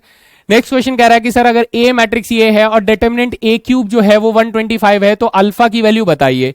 सर हम जानते हैं कि डिटर्मिनेंट ए के पावर एन का जो डिटर्मिनेंट होगा वो डिटर्मिनेंट ए की पावर एन बन जाएगा। ये प्रॉपर्टी हम लोग पढ़े थे सर, पढ़े थे। यहां से बेटा आप लोग डिटर्मिनेंट ए की वैल्यू निकाल लो पहले। आप कहोगे सर ये अल्फा का स्क्वायर हो जाएगा। कितना हो जाएगा दोस्त? अल्फा का स्क्वायर माइनस के 4 हो जाएगा। हाँ ठीक है सर। अब हमें गिवन में क्या दिया गया है? हमें बोल रहा है कि सर डिटर्मिनेंट ए का क्यूब जो है वो हमारे पास 125 है, तो मैं इसे डिटर्मिनेंट ए होल क्यूब लिख दूंगा तो ये 125 हो जाएगा। आप कहेंगे सर डिटर्मिनेंट ए का जो होल क्यूब है वो 5 के क्यूब के बराबर है, so we can say that कि डिटर्मिनेंट ए जो है वो 5 के बराबर है। So we can also say that कि सर अल्फा स्क्वायर माइनस 4 जो है वो 5 के बराबर है, तो यहां से दोस्त अल्फा स्क्वायर बराबर 9 आ जाएगा। और आप कहेंगे अल्फा की वैल्यू सर +-3 कुछ भी हो सकती है, तो हमारा आंसर जो है वो ऑप्शन नंबर सी बिल्कुल सही जवाब हो जाता है ना? ये भी खत्म सर। तो ऐसे सवाल पूछे जाते हैं बेटा, यही सवाल पूछे जाते हैं जहां पे प्रॉपर्टीज का आपको इस्तेमाल करना पड़ सकता है। देखो बेटा प्रॉपर्टीज बार बार यूज हो रही हैं, तो मैं जो बार बार चीज बोलता हूं मैट्रिक्स एंड डिटरमिनेंट्स में कि सबसे ज्यादा मजबूत आपके प्रॉपर्टीज होने चाहिए, क्योंकि पोटेंशियली क्वेश्चन आपके प्रॉपर्टीज से ही पूछे जाते हैं। चले फिर अगले सवाल पे। चलो सर नेक्स्ट क्वेश्चन देखते हैं दोस्त। ये रहा अगला सवाल। क्या कह रहा है? If A is a square matrix of order 3 and determinant A बराबर 5 है, तो बताइए डिटर्मिनेंट ऑफ 2a इनवर्स कितना होगा। देखो बेटा मैं प्रॉपर्टीज आपको लिख देता हूं, इसके अंदर कौन कौन सी यूज होनी है। सबसे पहली चीज ये कि डिटर्मिनेंट ए इनवर्स जो होगा वो बेटा डिटर्मिनेंट ए की पावर -1, या फिर आप इसे लिख सकते हैं 1 अपॉन डिटर्मिनेंट ए लिख सकते हैं, अगर डिटर्मिनेंट ए जो है वो नॉन जीरो है तो, है ना, नॉन जीरो है तो। ये पहली प्रॉपर्टी हो गई दोस्त। अगली प्रॉपर्टी हमें क्या यूज करनी है, अगली प्रॉपर्टी यूज करनी है कि सर अगर k टाइम्स ऑफ कोई डिटरमिनेंट a है तो आप k की पावर n को बाहर करोगे बेटा, ये हमारी अगली प्रॉपर्टी है। अगली प्रॉपर्टी हमें यूज करनी है कि सर a और b का जो प्रोडक्ट होगा वो determinant a multiply determinant b के फॉर्म में हम लोग लिख सकते हैं। इन तीन प्रॉपर्टीज की मदद से मैं इस क्वेश्चन को क्रैक करूंगा। तो देखिए कैसे। सर हमें डिटरमिनेंट ऑफ 2a का इनवर्स पूछा जा रहा है, डिटरमिनेंट ऑफ 2a का इनवर्स पूछा जा रहा है। तो फर्स्ट ऑफ ऑल मैं इसे 1 में 2a का डिटरमिनेंट लिख दूंगा। क्यों? क्योंकि सर डिटरमिनेंट a तो 5 है ना, तो नॉन जीरो तो नहीं है, तो हम इसे इनवर्स में लिख सकते हैं। फिर उसके बाद बेटा मैं कांस्टेंट को बाहर करूंगा तो ऑर्डर 3 है, तो ये 2 की power 3 times of determinant a बन जाएगा, यानी ये 1 में 8 मल्टीप्लाई क्या बन जाएगा, 5 बन जाएगा। तो आंसर आ जाएगा 1 में 40। सो option number D is the correct answer, है ना। ये भी खत्म सर, ये भी खत्म मेरे दोस्त, ये भी खत्म, ये भी खत्म। सर देखो प्रॉपर्टीज का खेल है सारा, जितने अच्छे से प्रॉपर्टीज पहचानोगे उतने अच्छे से क्वेश्चन क्रैक हो जाएंगे। चलें फिर अगले सवाल में। सर अगला सवाल, चलो नेक्स्ट क्वेश्चन। नेक्स्ट क्वेश्चन हमसे कह रहा है कि सर इस मैट्रिक्स का एडजॉइंट निकाल दो। अब आया ना ऊट पहाड़ के नीचे कैलकुलेशन वाला सवाल पूछ लिया, तो अब अगर मैं डायरेक्ट निकाल ना सकता हूं तो मैं कहीं ना कहीं बाकी बच्चों से तेज हूं, तो आप लोगों को डायरेक्टली निकालना सीखना है। देखो भाई कैलकुलेशन करते हैं। सर 1 - 0 हो जाएगा 1, तो 1 तो आना चाहिए, और अगर 1 आना चाहिए तो सर ये वाला ऑप्शन खत्म हो गया, सर ये वाला ऑप्शन खत्म हो गया, सर ये वाला ऑप्शन भी खत्म हो गया। टडा बोल के बेटा ऑप्शन नंबर बी लगा दो। ये यूपीएससी का प्रीवियस ईयर क्वेश्चन है बेटा, एनडीए का। तो सर इतना आसान कर दिया इस क्वेश्चन को बेटा, यही तो खास बात है। यूपीएससी अगर आपसे कोई कैलकुलेटिव सवाल पूछ रहा है तो वो ऐसा कर सकता है कि वो उस क्वेश्चन को कैलकुलेटिव छोड़ दे, या फिर वो ऐसा कर सकता है कि उसको कैलकुलेटिव नहीं, वो आपकी नॉलेज टेस्टिंग कर रहा हो कि क्या आप बैल की तरह, होता है ना एक बैल जिसको सिर्फ मेहनत करना आता है, उसे और कुछ नहीं करना है, एक बैल की तरह क्या आप इसका एडजॉइंट कैलकुलेशन करने में लग गए, या फिर आपने दिमाग लगाया कि सर मेरा पहला एलिमेंट ही सब में डिफरेंट डिफरेंट है, तो अगर मैं पहले एलिमेंट का ही अगर एडजॉइंट ढूंढ लेता हूं तो इसका मतलब सर मेरा आंसर एलिमिनेट हो जाएगा। बात समझ में आ रही है? तो आपको जागरूक रहना है। मतलब मैं ये भी नहीं कह रहा कि आपको हर सवाल में ऐसा कुछ मिलेगा, लेकिन जिनमें मिल रहा है वहां तो जागे रहो मेरे दोस्त, वहां तो जगना पड़ेगा यार। जो जगा हुआ है वो इस क्वेश्चन को 2 सेकंड, हार्डली 2 सेकंड में लगा के निकल चुका होगा, और जो बैल बुद्धि है वो तो पहले एडजॉइंट निकाल रहा होगा, है ना। तो एडजॉइंट निकालते निकालते तो गया बेटा, सब कुछ गया, आप बहुत पीछे आ गए। हमें नहीं करना है उतना, हमें बोला गया कि सर इनमें से सही ऑप्शन को पहचानो। भाई पहचान लिया, अब मैंने कैलकुलेशन करी नहीं करी इससे कोई फर्क पड़ता है? नहीं पड़ता है दोस्त, नहीं पड़ता है। आपका आंसर पकड़ में आना जरूरी है। This is the beauty of multiple choice questions. ठीक है, चलें फिर अगले सवाल पे। अगला सवाल बेटा देखो यहां पर क्या कह रहा है, कह रहा है कि सर अगर ए बी सी तीनों नॉन जीरो रियल नंबर्स हैं, then the inverse of the matrix A मुझे बताइए।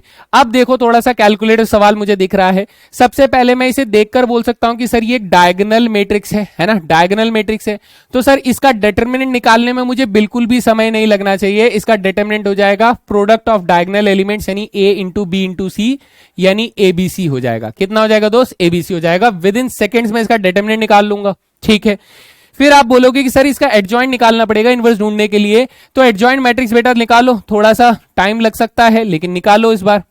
सो एडजॉइंट मैट्रिक्स अगर मैं बनाऊंगा डायरेक्टली तो मैं कहूंगा सर पहले एलिमेंट का हो जाएगा b इंटू सी माइनस जीरो, यानी बीसी हो जाएगा इधर। बाकी बेटा इधर जीरो आ जाएगा, इधर जीरो आ जाएगा। इसके लिए निकालोगे तो बेटा एसी हो जाएगा, इधर जीरो आ जाएगा, इधर एसी आ जाएगा, इधर जीरो आ जाएगा, इधर जीरो आ जाएगा, इधर आ जाएगा, और इधर बेटा ए बी आ जाएगा। आप लोग इसे निकाल सकते हो वेरी इजीली। ठीक है, ऐसे निकाल सकते हो। तब आप कहोगे सर हमारे पास एडजॉइंट ए आ चुका है, तो इसका मतलब ए इनवर्स क्या होगा? ए इनवर्स हो जाएगा 1 में डिटरमिनेंट ए यानी एबीसी इंटू एडजॉइंट ए यानी कि बीसी 0 0 0 एसी 0 0 0 ए बी हो जाएगा। अगर आप पूरे मैट्रिक्स को एबीसी से डिवाइड कर देते हो तो आपके पास बेटा 1 में ए 0 0 0 1 में बी 0 0 0 1 में सी बचेगा। यानी आप कहेंगे कि सर मेरा आंसर जो है वो ऑप्शन नंबर ए बिल्कुल सही जवाब हो जाता है। That is A inverse 0 0 0 B inverse 0 0 0 C inverse, है ना। ठीक है सर, बिल्कुल बढ़िया, समझ में आ गया। इतना भी मुश्किल सवाल अब ये नहीं लग रहा है, इजी था। इजी कैलकुलेशन के साथ चलते हैं फिर अगले सवाल में। नेक्स्ट क्वेश्चन हमसे क्या कह रहा है sir, direction consider the following for the next two items, जहां पर आपको ऑर्डर 3/3 दिया है, यानी एन की वैल्यू सर 3 हो गई। डिटर्मिनेंट ए आपको बेटा 4 दे दिया गया है और डिटर्मिनेंट बी आपको कितना दे गया है बेटा 3 दे गया है। तो देखते हैं सर इसके अंदर क्या सवाल पूछ रहा है। सवाल पूछा जा रहा है कि सर हमें बताइए determinant of twice of A B कितना होगा। बेटा पहले कांस्टेंट को बाहर करने वाली प्रॉपर्टी को मैं यहां लिख रहा हूं कि सर अगर मैं किसी भी कांस्टेंट का मल्टीप्लीकेशन करके डिटर्मिनेंट ढूंढता हूं तो ये k की पावर n डिटर्मिनेंट ए हो जाएगा। अगली प्रॉपर्टी बेटा प्रॉपर्टीज ऑफ डिटर्मिनेंट में कि अगर ए बी का डिटर्मिनेंट ढूंढ रहे हैं तो determinant A multiply determinant B हो जाएगा। तो इनको अप्लाई करते हैं दोस्त। अप्लाई करेंगे तो हमने कहा सर 2 की पावर ऑर्डर बाहर हो जाएगा 2 की पावर 3 और ये बन जाएगा determinant A multiply determinant B. तो इसका आंसर हो जाएगा 8 और डिटर्मिनेंट ए कितना दिया था दोस्त, वो दिया था 4 और बी दिया था 3, यानी इधर आ जाएगा 4 इधर आ जाएगा 3। सो 12 8 जा होता है 96। सो आंसर हो गया हमारा ऑप्शन नंबर ए बिल्कुल सही जवाब है ना। सर ये भी कुट गया, ये भी कुट गया भाई, ये भी कुट गया और पूरी तरीके से कुट गया, बहुत ही बुरी तरीके से। चले अगला सवाल देखो। नेक्स्ट क्वेश्चन हमसे क्या कह रहा है sir, what is the determinant of 3ab inverse. क्या बोल रहा है बेटा 3ab इनवर्स हमसे निकालने के लिए बोल रहा है। तो सेम वही प्रॉपर्टीज का 3 प्रॉपर्टीज में यहां पे लगाऊंगा। कौन कौन सा, पहला ये कि sir k times of determinant a जो होगा वो k टाइम्स ऑफ k की power n times of determinant a हो जाएगा। अगली प्रॉपर्टी डिटर्मिनेंट ऑफ a और b का जो प्रोडक्ट होता है वो determinant a multiply determinant b हो जाएगा। Last but not the least inverse की property that is determinant a inverse जो है वो 1 अपॉन डिटर्मिनेंट a हो जाएगा। इन तीनों प्रॉपर्टीज को आप यहां पर अप्लाई कीजिए और देखिए हमारा आंसर क्या हो जाएगा।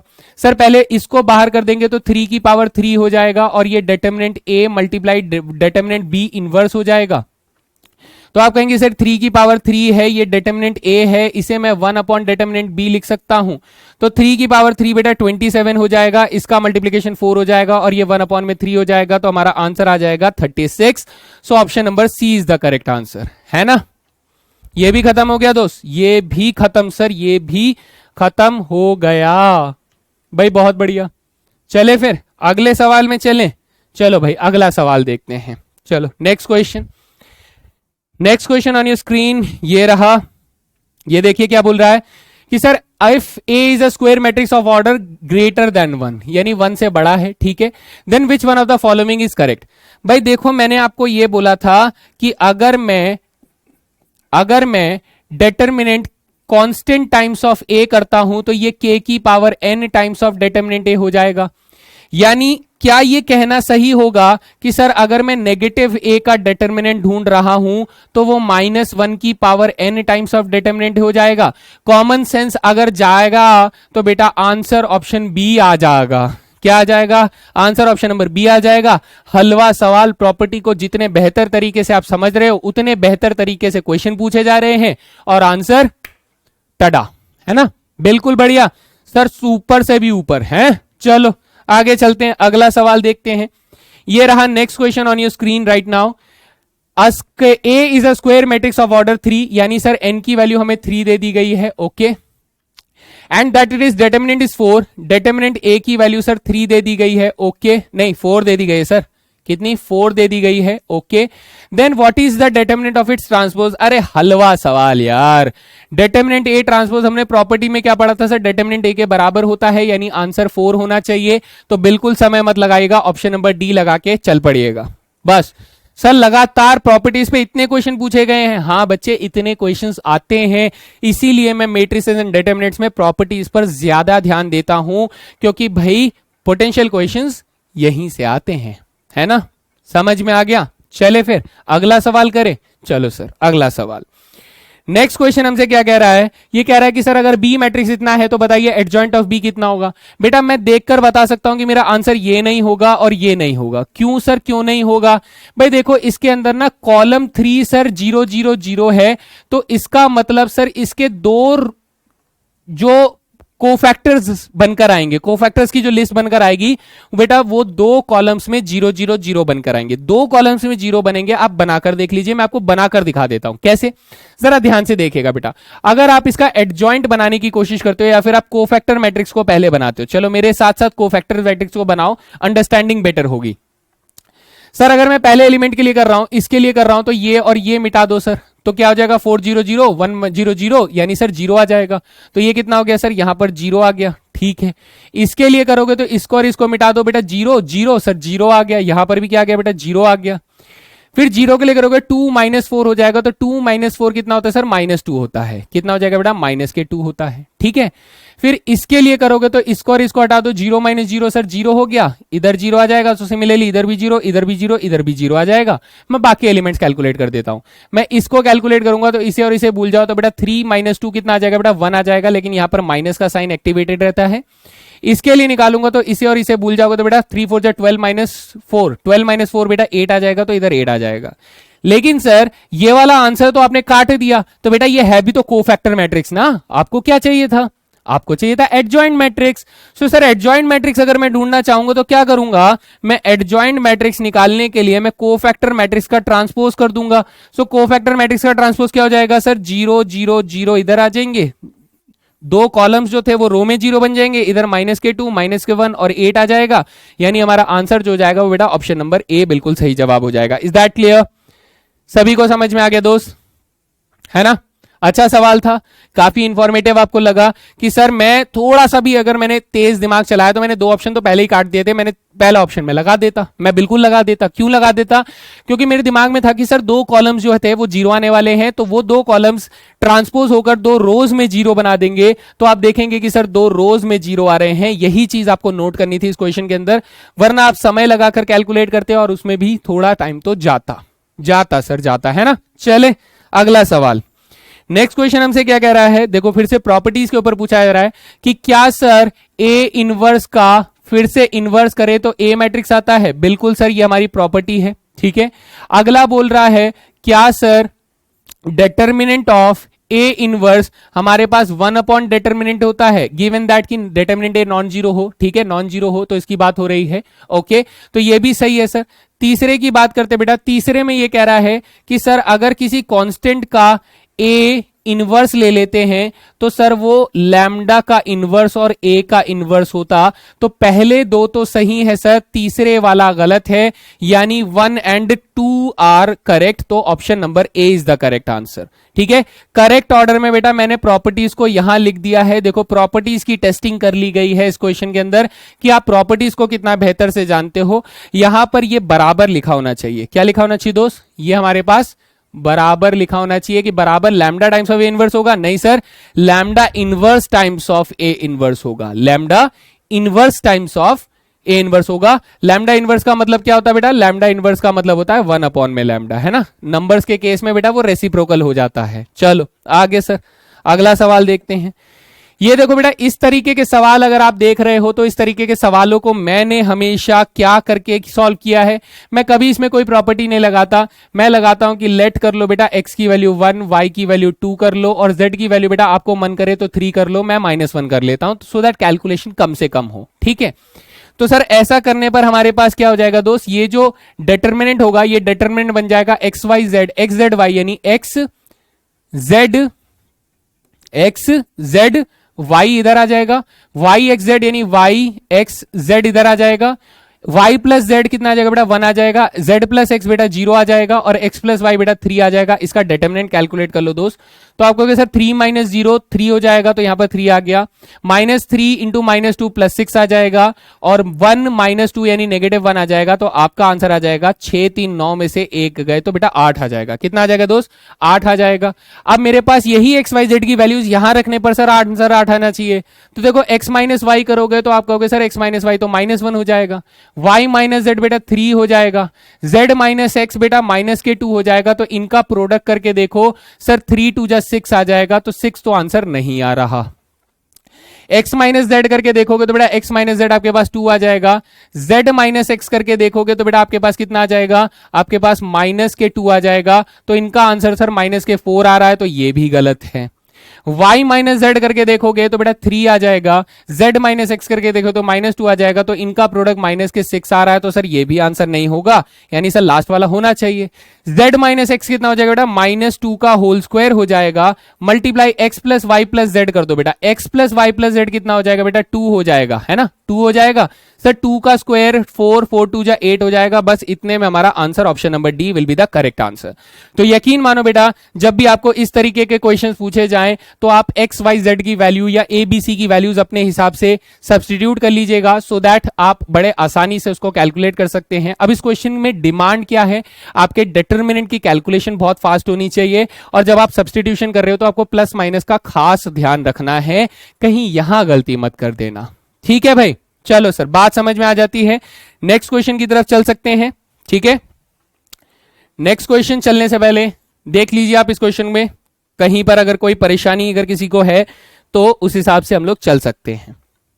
ठीक है, चलते हैं सर, अगला सवाल देखते हैं। ये रहा next question on your screen. फिर से सर प्रॉपर्टी बेस्ड क्वेश्चन है, मैं इसको सॉल्व करने में इंटरेस्टेड नहीं हूं।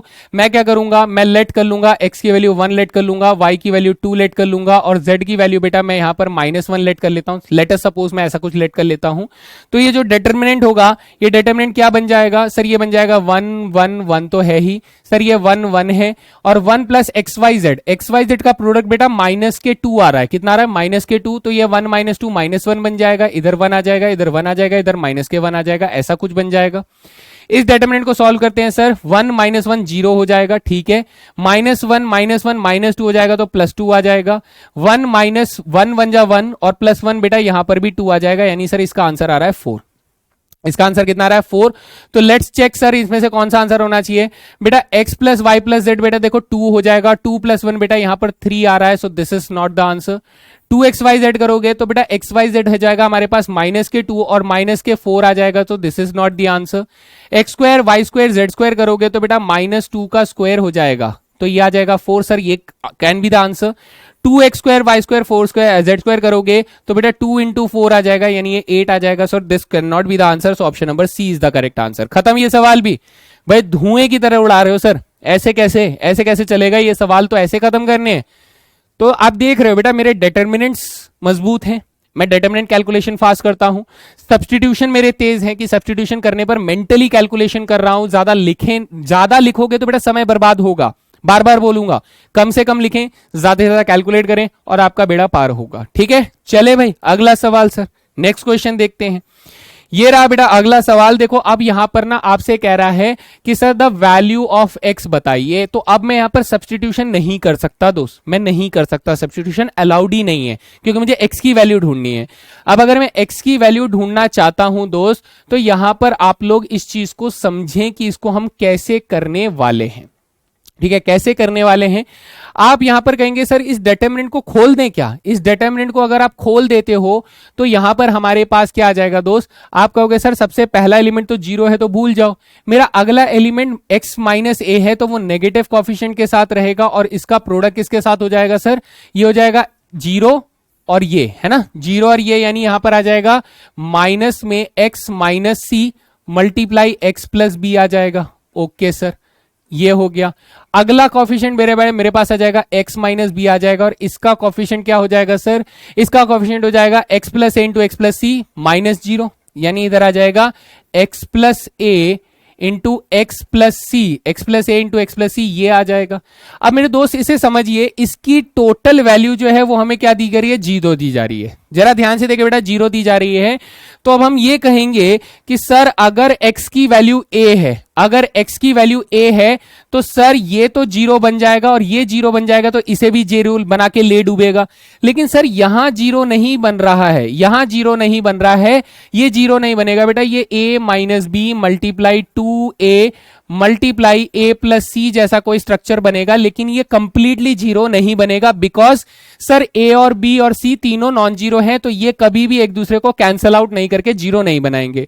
तो सर आप ये कहना चाहते हो कि इसका मतलब सर यहां a हमारा आंसर नहीं है। मैं बिल्कुल यही बात बोलना चाहता हूं कि सर a आंसर नहीं है। क्यों नहीं है वो मैंने आपके सामने दिखा दिया। सिमिलरली b भी आंसर नहीं है, सिमिलरली c भी आंसर नहीं है बेटा, एक लौता 0 ही हमारा आंसर होगा। कैसे, देखिए सर अगर मैं यहां पर x की वैल्यू 0 सब्स्टिट्यूट करता हूं, पुट करो बेटा, पुट x की वैल्यू 0 करो, तो आप कहोगे सर यहां से हमारे पास ये बन जाता है प्लस के a, मल्टीप्लाई यहां प्लस करोगे तो यहां पर बन जाता है abc, इधर करोगे तो आपके पास माइनस के बी बन जाएगा और इधर बेटा आपके पास ए सी आ जाएगा। सो आप कहोगे sir A B C minus के ए बी सी करने पर सर 0 आ रेला है और आ रहा है, तो सर हमारा आंसर ऑप्शन नंबर डी बिल्कुल सही जवाब हो जाता है ना।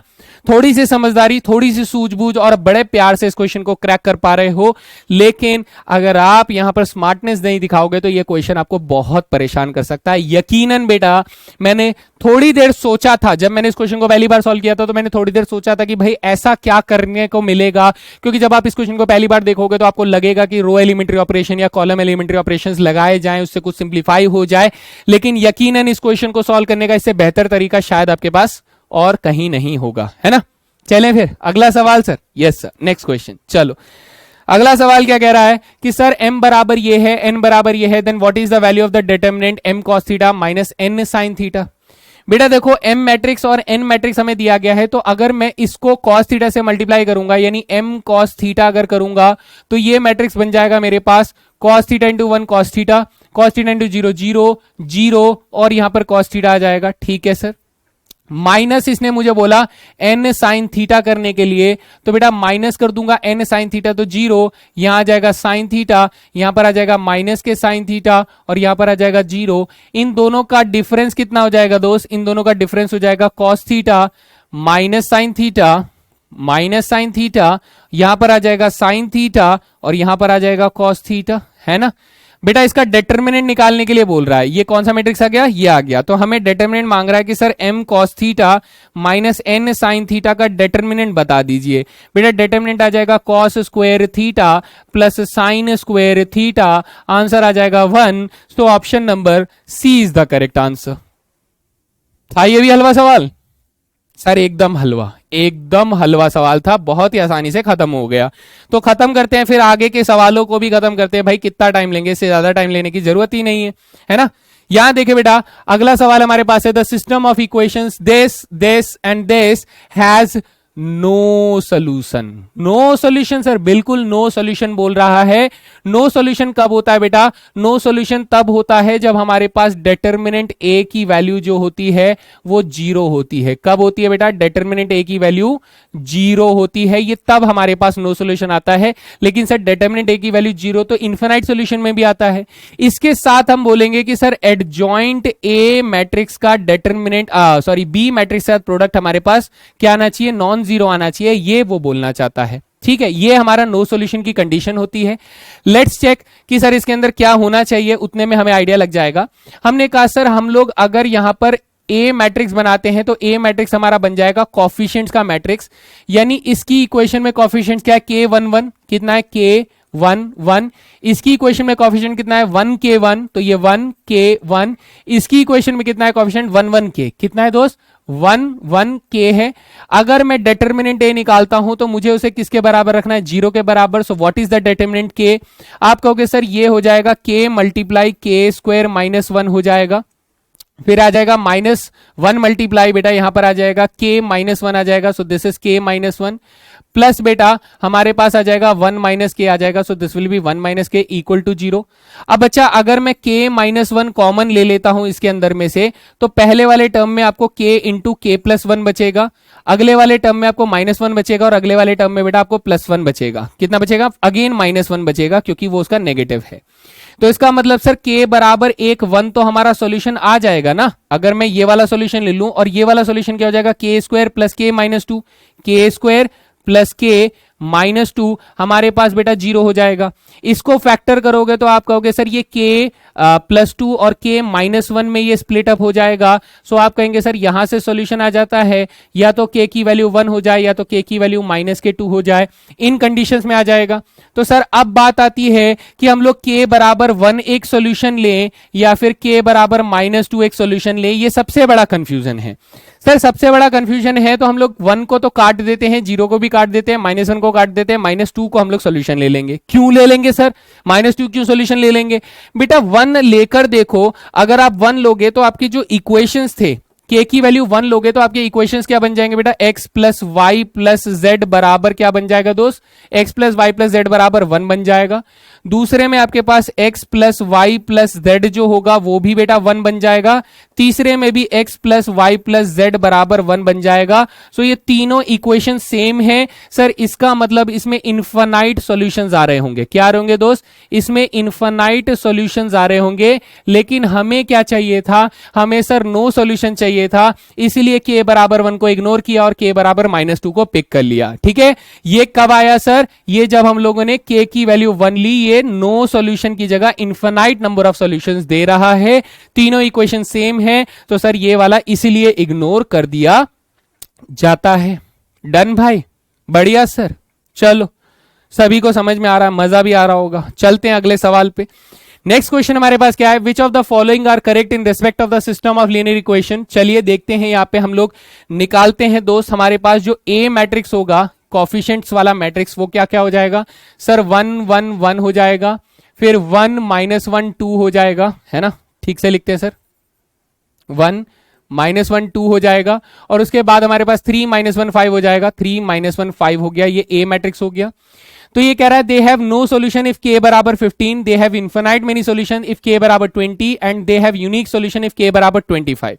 बेटा सबसे पहले तो मैं इसमें डिटरमिनेंट a निकालने में इंटरेस्टेड हूं। डिटरमिनेंट a निकालेंगे तो हम कहेंगे सर -5 + 2 यानी -k3 हो जाएगा, 5 - 6 यानी -k1 यानी +k1 हो जाएगा, -1 + 3 सर +k3 हो जाएगा। कितने हो जाएगा दोस्त? +k3 हो जाएगा। I hope this is clear.